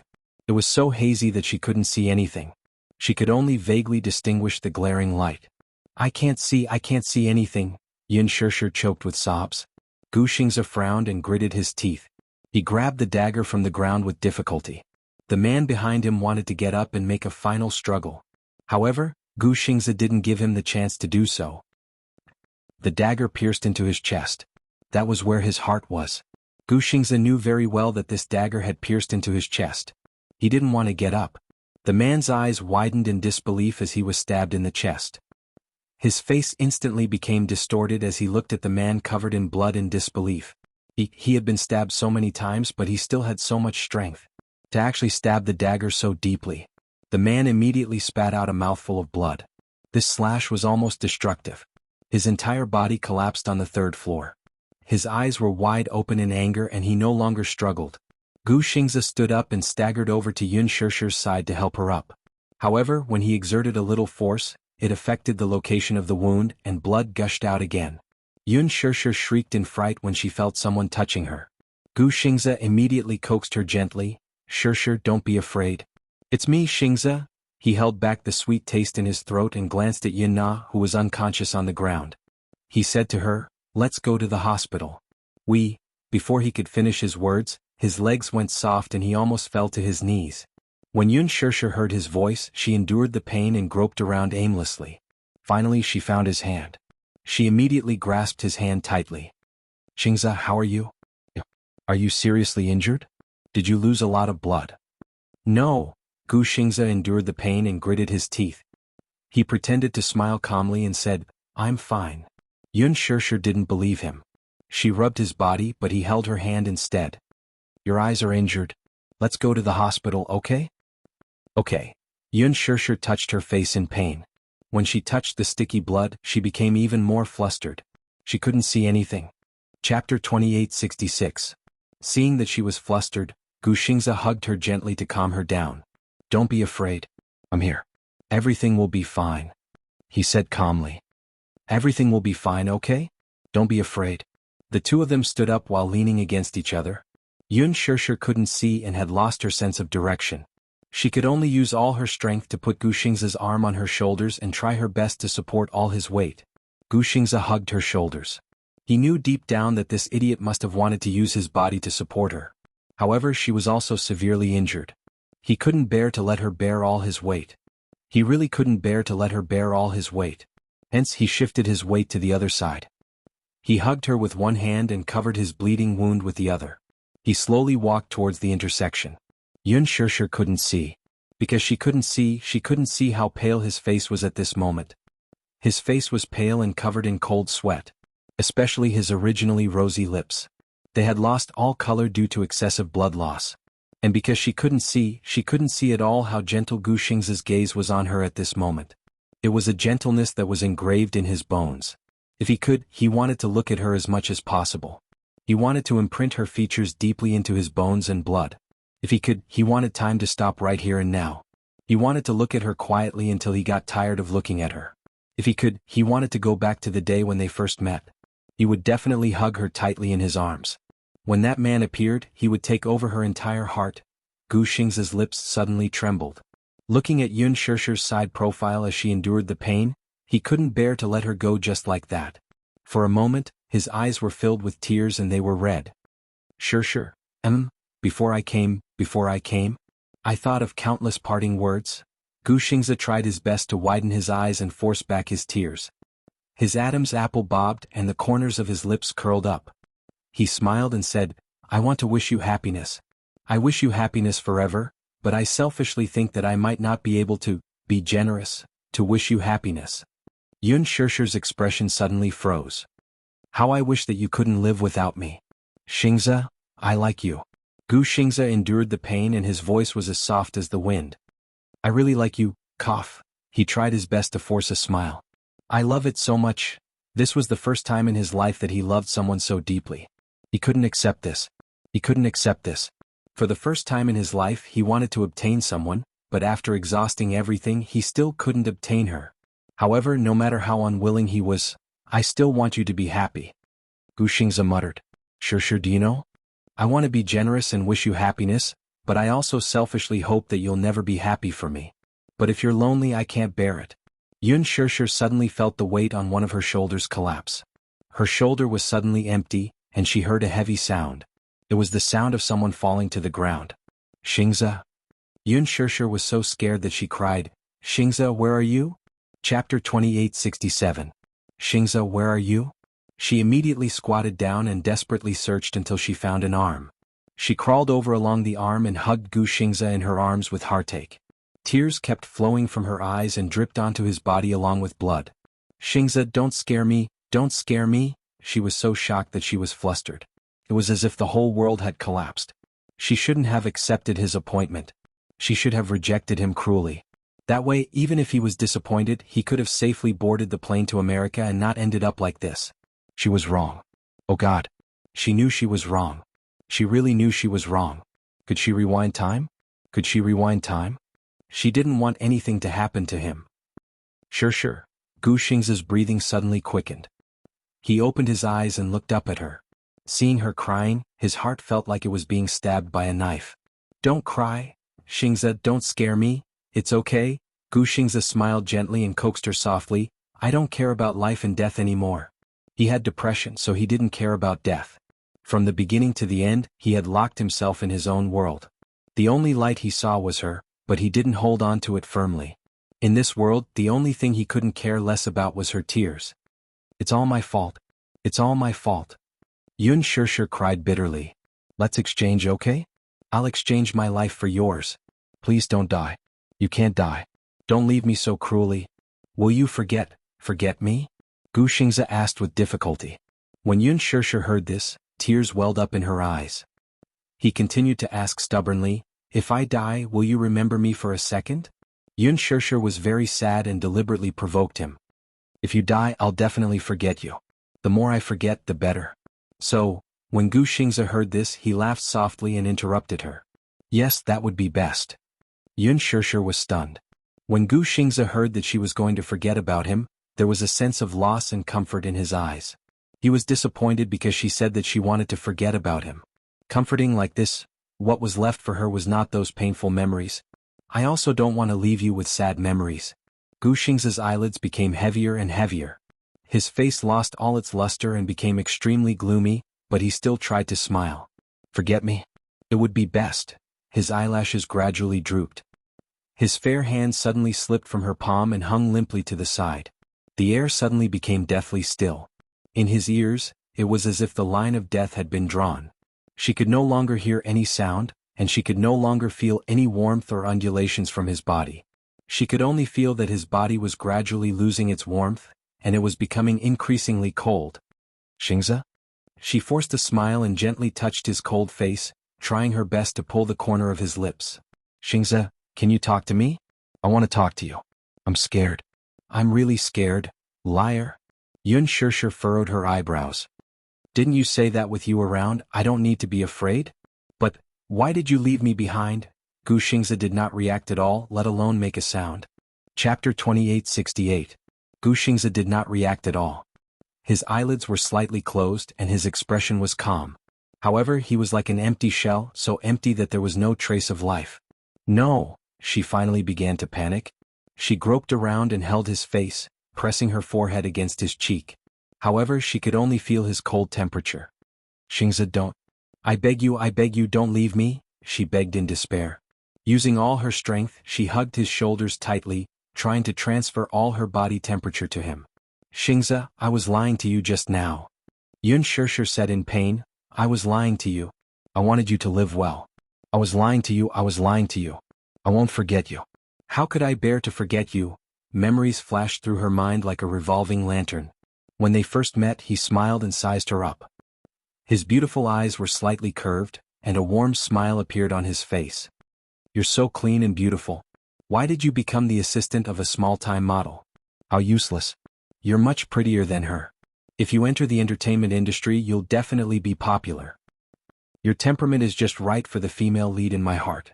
Yun Shirshir could no longer hold back her heart-wrenching sadness. She burst into tears and hugged his cold body in a sorry state, crying like a desperate child.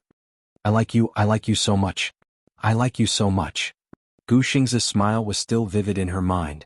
At Huan Yu's annual cocktail party, he led her to the dance floor. He was dressed in a suit. He leaned over slightly to her and made an inviting gesture, like an elegant and noble gentleman. May I have a dance with you? He smiled. His teeth were pure white and extremely charming. Life felt like the first time they met. Yun Shirshir gritted her teeth and hugged his head that had no center of gravity. Tears gushed out like a fountain. She tried her best to open her eyes wide, wanting to take a good look at him. However, the wider her eyes were, the deeper the pain. In the end, all she could see was a blood-red blur. She could not see anything clearly. No, Yun Shirshir cried helplessly. Let me take a good look at you. Xingzi, let me take a good look at you. I can't see anything. Yun Shirshir grabbed his collar tightly. The pain was so great that her soul was about to shatter. Xingzi. She called his name in despair, and her cries echoing in the huge parking lot. Shirshir? In the darkness, a tall figure walked towards her. Yun Shirshir opened her eyes abruptly, only to see the superstar's gentle smile. Xingzi. She was excited and hugged him. You're not dead. You're not dead. She was so happy that her words were all jumbled up. She only knew how to repeat the same sentence. Her heart ached as she hugged him tightly. I think I Xingzi, I really think you leave, I really think I Shue. Yun Shirshir's tears flowed uncontrollably. Don't make such jokes again. You leave me, you leave. Shirshir. Gu Xingzi calmed her down. His warm hand gently caressed her hair. He smiled and said, I'm leaving. You're leaving? Yes. Where are you going? To a place very far away. Gu Xingzi's tone was relaxed. This is probably a form of relief. To him, the pain of living and falling into darkness forever was a form of relief. Chapter 2869. Meeting you is the luckiest thing in my life. But meeting you has already exhausted all my luck. Gu Xingzi smiled faintly. But I don't regret it. Gu Xingzi suddenly turned around and looked back with a smile. I'm leaving. No. Yun Shirshir immediately got up and chased after him desperately. Xingzi, don't go. However, Gu Xingzi seemed to not hear her voice. His back view gradually disappeared from her sight. She used all her strength to chase after him, but no matter how hard she tried, she could not catch up with him. Ah! Yun Shirshir woke up in the darkness and opened her eyes wide. Through her blurry vision, she could vaguely feel a strong light shining down from the top of her head. It's okay, it's okay. The surroundings were noisy and the voices of people were clamoring. 2 people carefully carried her onto the stretcher. Be careful. Be careful of her hand, don't crush it. In the middle of the night, the flashing lights of the police cars and ambulances were dazzling. In the long corridor of the hospital, the cold lights flashed past. The doctors and nurses were anxiously pushing the ambulance bed to the operating theater without stopping for a moment. Yun Shirshir lay on the operating table with her eyes tightly closed. The piercing pain almost made her suffocate. She could vaguely make out the dejected cries of a family member among the chaotic voices around her. Then in her daze she heard a familiar voice. Shirshir. Shirshir? It was him. It hurts, it hurts. She could not see anything. She reached out and was quickly held tightly by a pair of big hands. Wuxia pretended to be calm and called her name softly. Shirshir, it's me. Before he could finish speaking, the nurse pushed him aside. Sorry, sir. Please wait outside the operating theater. After that, a group of medical staff hurriedly pushed Yun Shirshir into the operating room. Wuxia stood at the entrance of the operating theater. Behind him, Hua Jin rushed over with Yu in his arms. Xiao Yichen ran the fastest. He rushed to the entrance of the operating theater and raised his head. When he saw the operating theater light on, he gasped.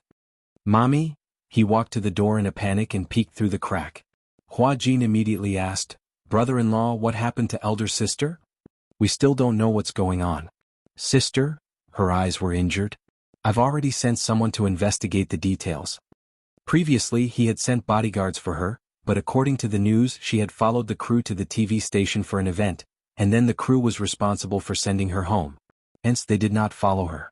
Furthermore, nothing unexpected had happened all this while. They let down their guard a little.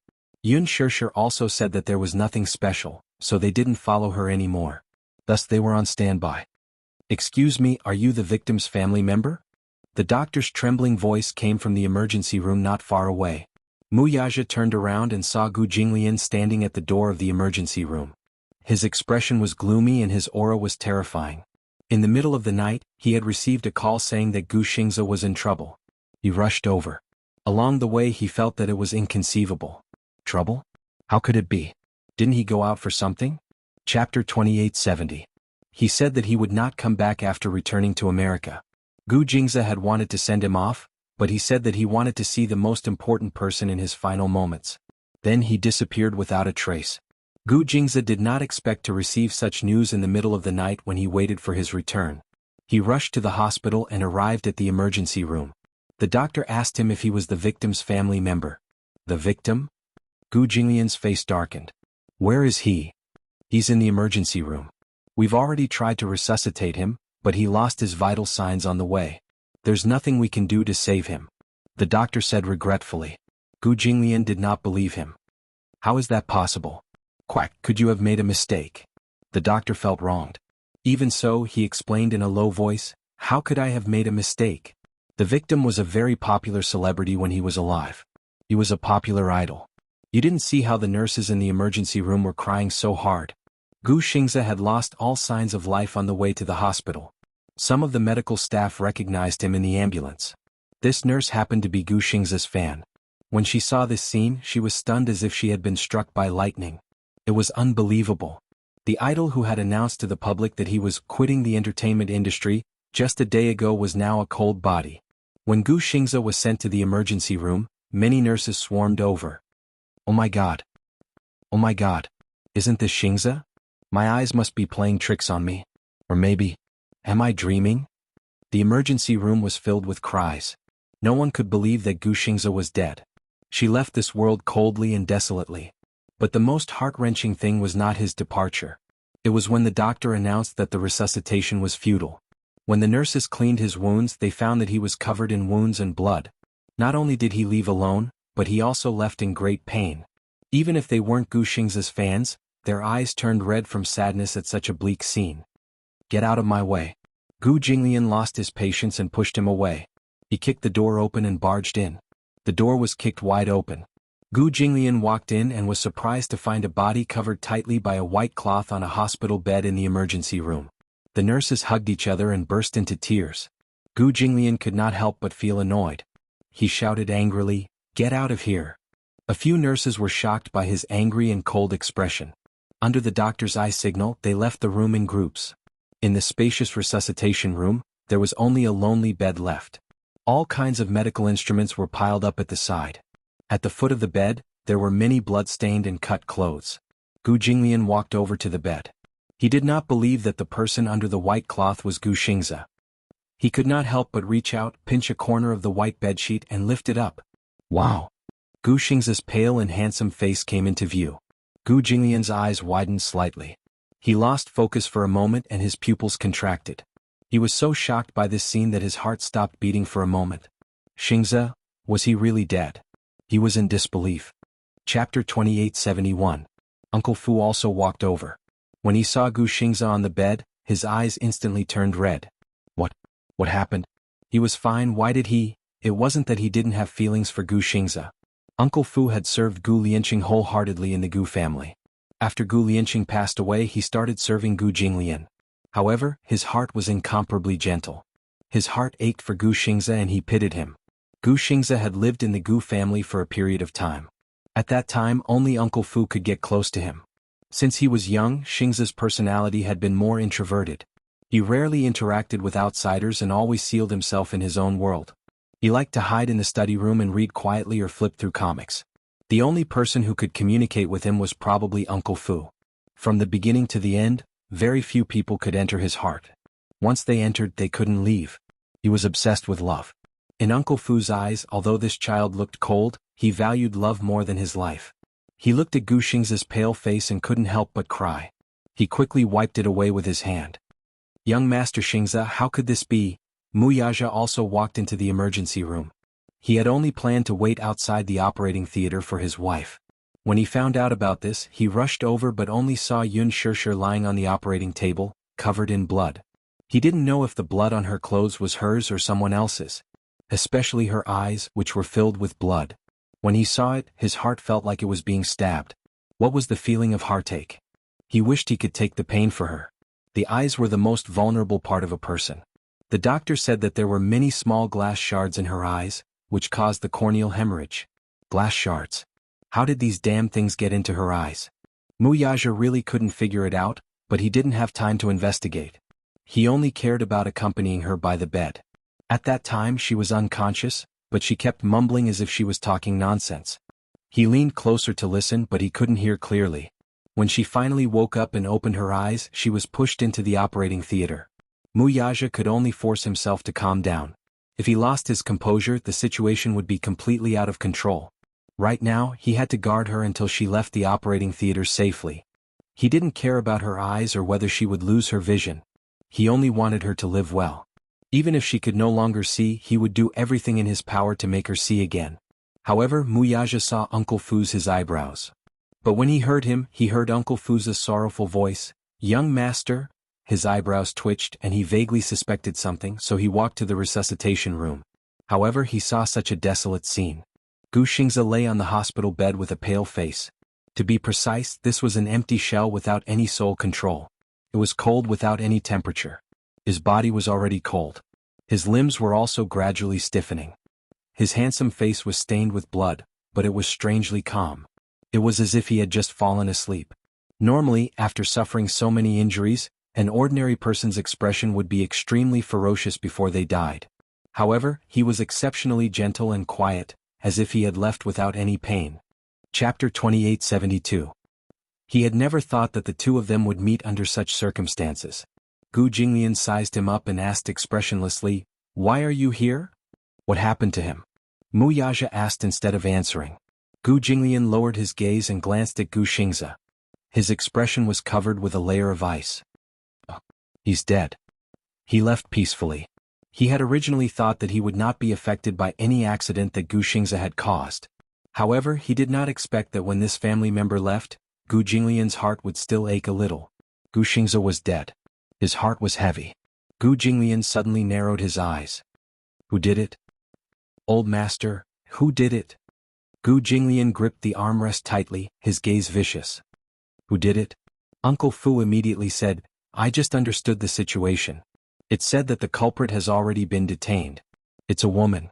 The other accomplice was already dead when he went to the crime scene because of a fatal wound. A woman? Gu Jinglian frowned. A woman? A woman? Muyaja also expressed his doubts. Uncle Fu immediately said, it said that before young Master Xingze went abroad, he wanted to see Miss Yun Shishir one last time.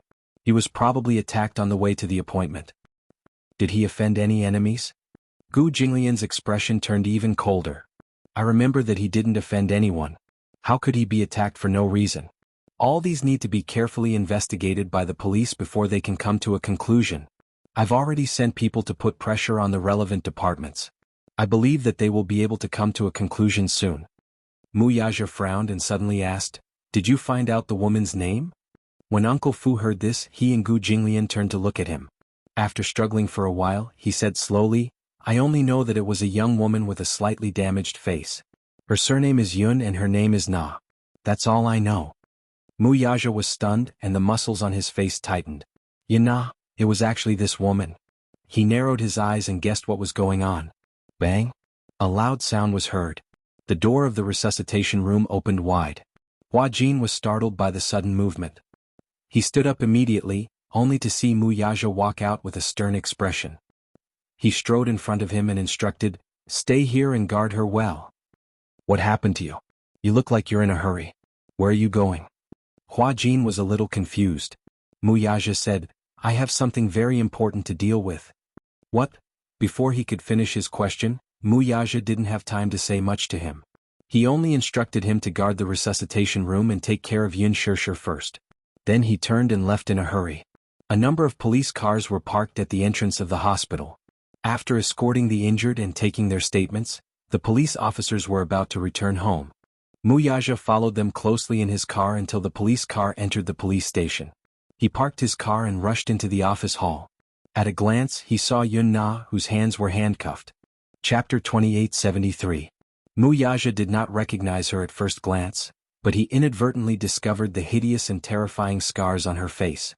He vaguely remembered hearing Yu and Shishir mention that Yun Na's face was cruelly disfigured by Lu Jingtian because she had offended her. She used an eyebrow shaver. Her face was cut until it was dripping with blood. Muyaja furrowed his brows and walked closer to her. Yun Na was trembling all over. She lowered her head and mumbled incoherently as if she was possessed. He did not know what she was mumbling about.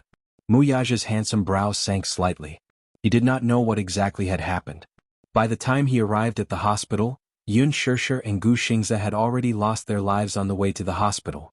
One was blinded, while the other had lost his life on the way to the hospital. What exactly had happened? He did not know. However, he could vaguely guess that it had something to do with Yun Na.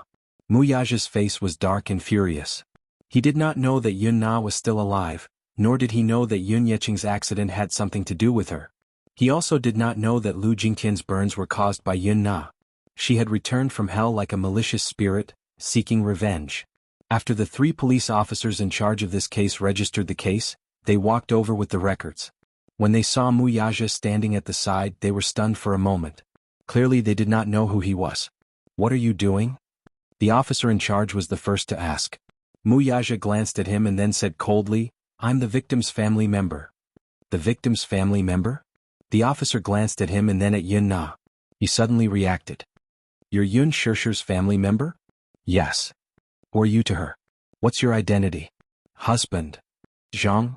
The police officer was stunned. Naturally, they were no stranger to Yun Shishir. The movie that she starred in broke box office records, and the TV series that she starred in had a rising viewership rating. The public now knew that her husband was the former chief of the Mu Group and the founder of the Xingyu Financial Group, Muyaja, after the catfight between her and Ji Yen had caused a huge uproar in the city. Therefore, when they heard that he was Yun Shishir's husband, they immediately knew the man's prominent identity, and their attitude immediately became respectful. So, it's President Mu. The 3 police officers looked at each other and smiled awkwardly. Muyaja glanced at Yun Na once more, and he noticed her eyes were staring fixedly at a certain spot as if she was in a world that she'd sealed off. Her body was swaying back and forth, and her expression was dull while she ceaselessly muttered something. What is she talking about? Hearing his question, one of the police officers immediately smiled and said, "Please wait a moment, I'll go over and listen." Another police captain immediately stopped him. "Don't go, be careful not to get caught by her."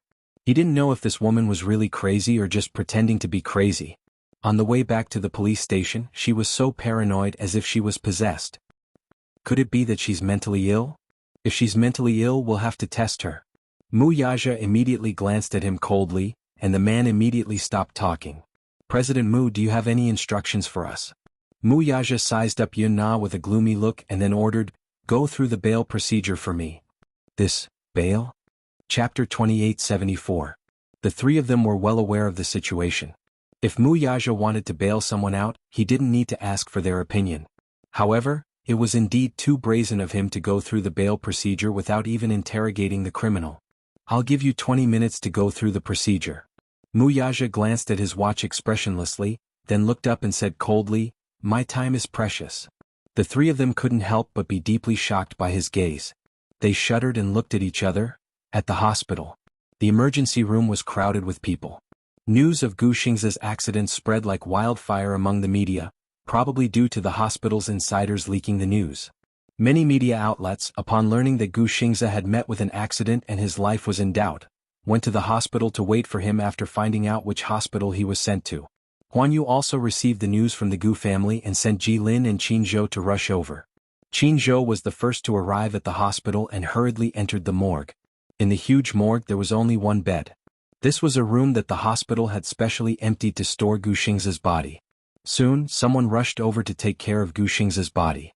When Qin Zhou arrived, Gu Xingza's clothes had already been removed and the bloodstains on his body had just been wiped clean. However, the wound was still a ghastly sight. Just as he walked to the door, he saw Gu Xingza lying quietly on the bed. He was stunned as if he had been struck by lightning. His mind went blank for a few seconds. Qin Zhou immediately reacted and rushed to the bed in a panic. However, all he saw was Gu Xingza's deathly pale face. "Xingza." He called out Xingza's name sorrowfully. However, the most frustrating thing was that the man on the bed didn't respond to him anymore. "Xingza." Qin Zhou's heart sank to the bottom. On the way here he was burning with anxiety. He only hoped that the news was false. Perhaps in the process of passing on the message had been misinterpreted. How could a person who was alive just a second ago suddenly die for no reason? Qin Zhou was clearly in disbelief. But when she rushed to the hospital and saw Gu Xingza, she was shocked to find that all this was not fake. "Xingza really he left?" Qin Zhou rarely shed tears. His personality had always been more cheerful. Even if something pessimistic happened to him, he wouldn't feel sad. However, after encountering this matter, he suddenly became weak. His eyes immediately turned red, and tears suddenly fell onto the pure white blanket. He wept bitterly. "Xingza, didn't you say you were flying to America? What is this?" He suddenly stretched out his hand and touched the ghastly wounds. Tears streamed down his face. "Where did these wounds come from? Earlier, you said that you would contact me as soon as you arrived in the U.S. I thought you were already sitting in the first-class cabin to the U.S. He immediately hugged Gu Xingza's shoulders. His heart was filled with pain, but he did not know how to vent it. "Quickly get up and tell me that this is a joke." "You're joking with me. Okay, you win. I was fooled by you. Xingza, don't close your eyes anymore. Open them and look at me." Chapter 2875. Gu Xingza had been in the entertainment industry for many years. Qin Zhou and he were very close. Their relationship was so close that most people would find it unreasonable. Many media outlets even speculated that the two of them were gay. They said that Qin Zhou and Gu Xingza did not cheat on each other and that their sexual orientation was not normal. However, in fact, it would not be appropriate to use the phrase, "close as brothers," to describe the relationship between the two of them. Qin Zhou saw Gu Xingza as family while Gu Xingza saw him as a lighthouse. If it were not for Qin Zhou's support in his 11 years in the entertainment industry, it would have been difficult for him to reach such a glorious position. However, he was more grateful to Qin Zhou because this man understood him and understood him. He was also the only person who could walk into his heart. Qin Zhou obviously could not accept this reality. He held Gu Xingza's face and pressed his forehead against it. However, he could only feel the coldness from deep within his skin. There was no warmth. He was no longer around, leaving behind such an empty shell. No matter how he called out to him, he would never wake up again. Qin Zhou gripped the bedsheets tightly in pain. He obviously could not accept such bad news. Gu Jinglian stood at the side and watched this scene. His face also softened a little. The separation of life and death was enough to deeply affect anyone with a heart of stone. Jilin also arrived quickly. Many of Huanyu's executives followed closely behind. Jilin walked to the door and instructed them to wait at the door before he walked in. When he walked to the bedside and saw the scene, his entire face twitched. What's going on? Qin Zhou looked at him with reddened eyes. His lips could not help but tremble. Jilin saw him and frowned. However, he could not bear to reprimand him. He only said, "Pull yourself together. We still need you to follow up on the follow-up matters. He is my most important friend. Over 10 years of friendship is more important than family." Qin Zhou choked. How can I not be sad that he's gone? How can I not be sad? You told me to pull myself together, but how can I pull myself together? Sigh. Jilin sighed helplessly. Qin Zhou, there are media outside the door. I've already sent people to seal off the hospital, but I'm afraid it'll be difficult to stop those media. Last time, paparazzi sneaked into Lu Jingtian's morgue to take photos of her body and published them online. I don't want such a thing to happen to Xingze. Qin Zhou clenched his fists tightly. The news of Xingze's death should be announced to the public. This matter has already spread like wildfire among so many people in the hospital. We won't be able to keep it a secret for long. ****. Qin Zhou cursed angrily. Which bastard spread the news? Xingze is very popular and has a very high national profile. He can cause a commotion on the streets. There are definitely many people who would recognize him, especially those nurses. On my way here, I saw many nurses crowding around the door, looking around with red eyes. I'm afraid they want to come in to pay their respects. Qin Zhou immediately declared, no outsiders are allowed to enter this place. So, I'll need you to settle the rest of the matters. At least don't let's done. Okay, I understand. Qin Zhou pulled himself together and straightened his body. However, when he looked at Gu Xingze again, the corners of his eyebrows twitched again. He could not bear to see it, but he could not bear to look. He could not bear to. He really could not. Chapter 2876. He wanted to take a few more good glances, but the more he looked, the sadder he felt. He really couldn't accept such a cruel fact. Was Xingze really dead? Soon, like those who had died, he would turn into a small pile of ashes in the funeral parlor and be buried in a dark grave, never to see the light of day. Qin Zhou suddenly felt very sad and he couldn't stop his tears. He wasn't a weak person, but now that he deeply understood that Gu Xingze would never come back, he felt the heart-wrenching pain of losing a close friend. Qin Zhou tried to restrain himself again and again before he forced himself to stand up. He gently reached out to close the superstar's eyes, which had not been tightly shut. Didn't you always say that you wanted to have a good sleep? Qin Zhou looked at him and frowned, but he forced a smile. Now you can have a good rest. Leave the rest to me. He turned around and slowly walked away. When he reached the door, a few of Huanyu's executives looked around inside. Qin Zhou stopped them. Don't look. As he spoke, he closed the door behind him. What happened to Xingze? We received news that Xingze had an accident. What happened? Qin Zhou glanced at them with a blank gaze and said casually, Xingze is asleep. Don't wake him up. The executives looked at each other, obviously not knowing what was going on. However, most of them were smart. When they heard Qin Zhou's words, they roughly confirmed their guesses. Gu Xingze was gone. He was in a deep sleep forever. He had been in the entertainment industry for 10 years and had always been the most dazzling star. Now he was really like a shooting star falling into the galaxy. Xingze is asleep. Don't wake him up. He used to complain to Qin Zhou that he couldn't sleep well at night. Qin Zhou knew that his mental state was very poor and was very worried. He knew very well that Gu Xingze had been in the entertainment industry for more than 11 years. For many years he was always flying around the world to rush to work, so his sleep condition was very bad. Furthermore, it was accompanied by severe neurasthenia and depression. All along, it had been accompanied by medication. He had announced his retirement from the entertainment industry because of Yun Shirshir. More importantly, his personal doctor had repeatedly advised him to go to America for treatment of his depression. Gu Xingze also gave up. However, the announcement of his withdrawal from the entertainment industry was too sudden and caught Qin Zhou off guard. Why did he fall in love with Yun Shirshir? It was probably because Yun Shirshir was the only ray of light that could expel the darkness in his heart. However, there were some things that could not be forced. He really couldn't force it. However, he had thought of countless possibilities regarding his future. Perhaps he would be cured of his depression in the United States. Perhaps, in a foreign country, he had met a suitable girl and was in love with her. Perhaps, in 2 years he would marry the woman he loved, have children, and live a peaceful life. However, no matter how much he thought about his future, he would never have thought that he would be met with such grievous news. How could he accept this? Qin Zhou only thought that he was asleep. Perhaps, to him, this was a form of relief in disguise. The dead could not be brought back to life. He only hoped that he could rest quietly.